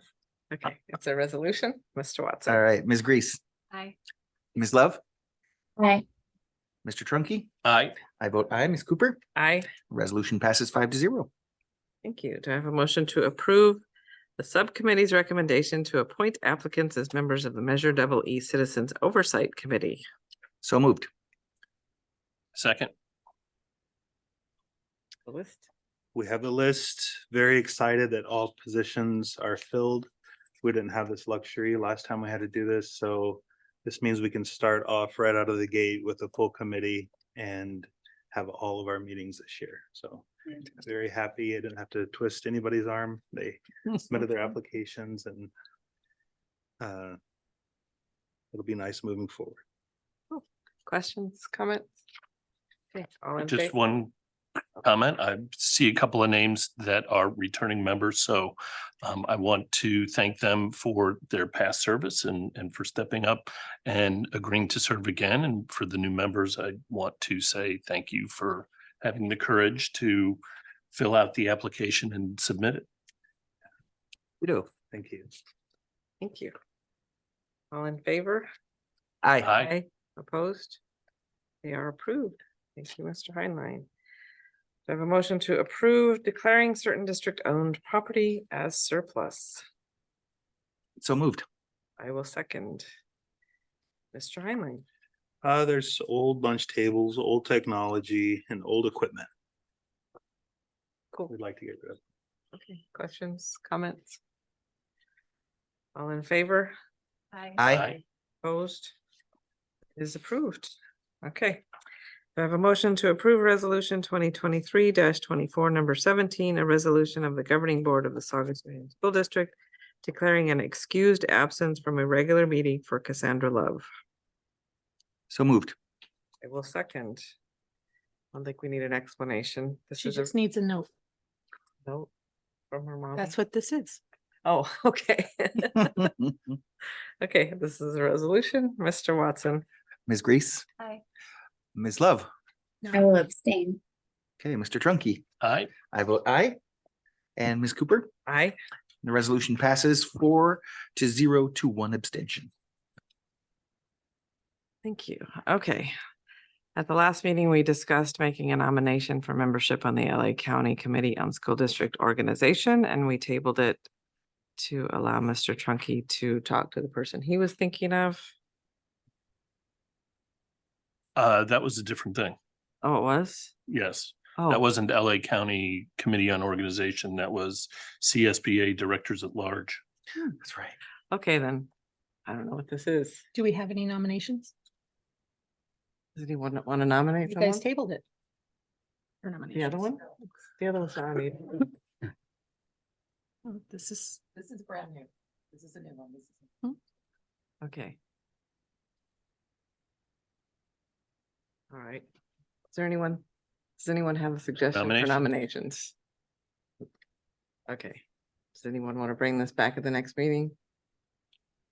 Okay, done. Okay.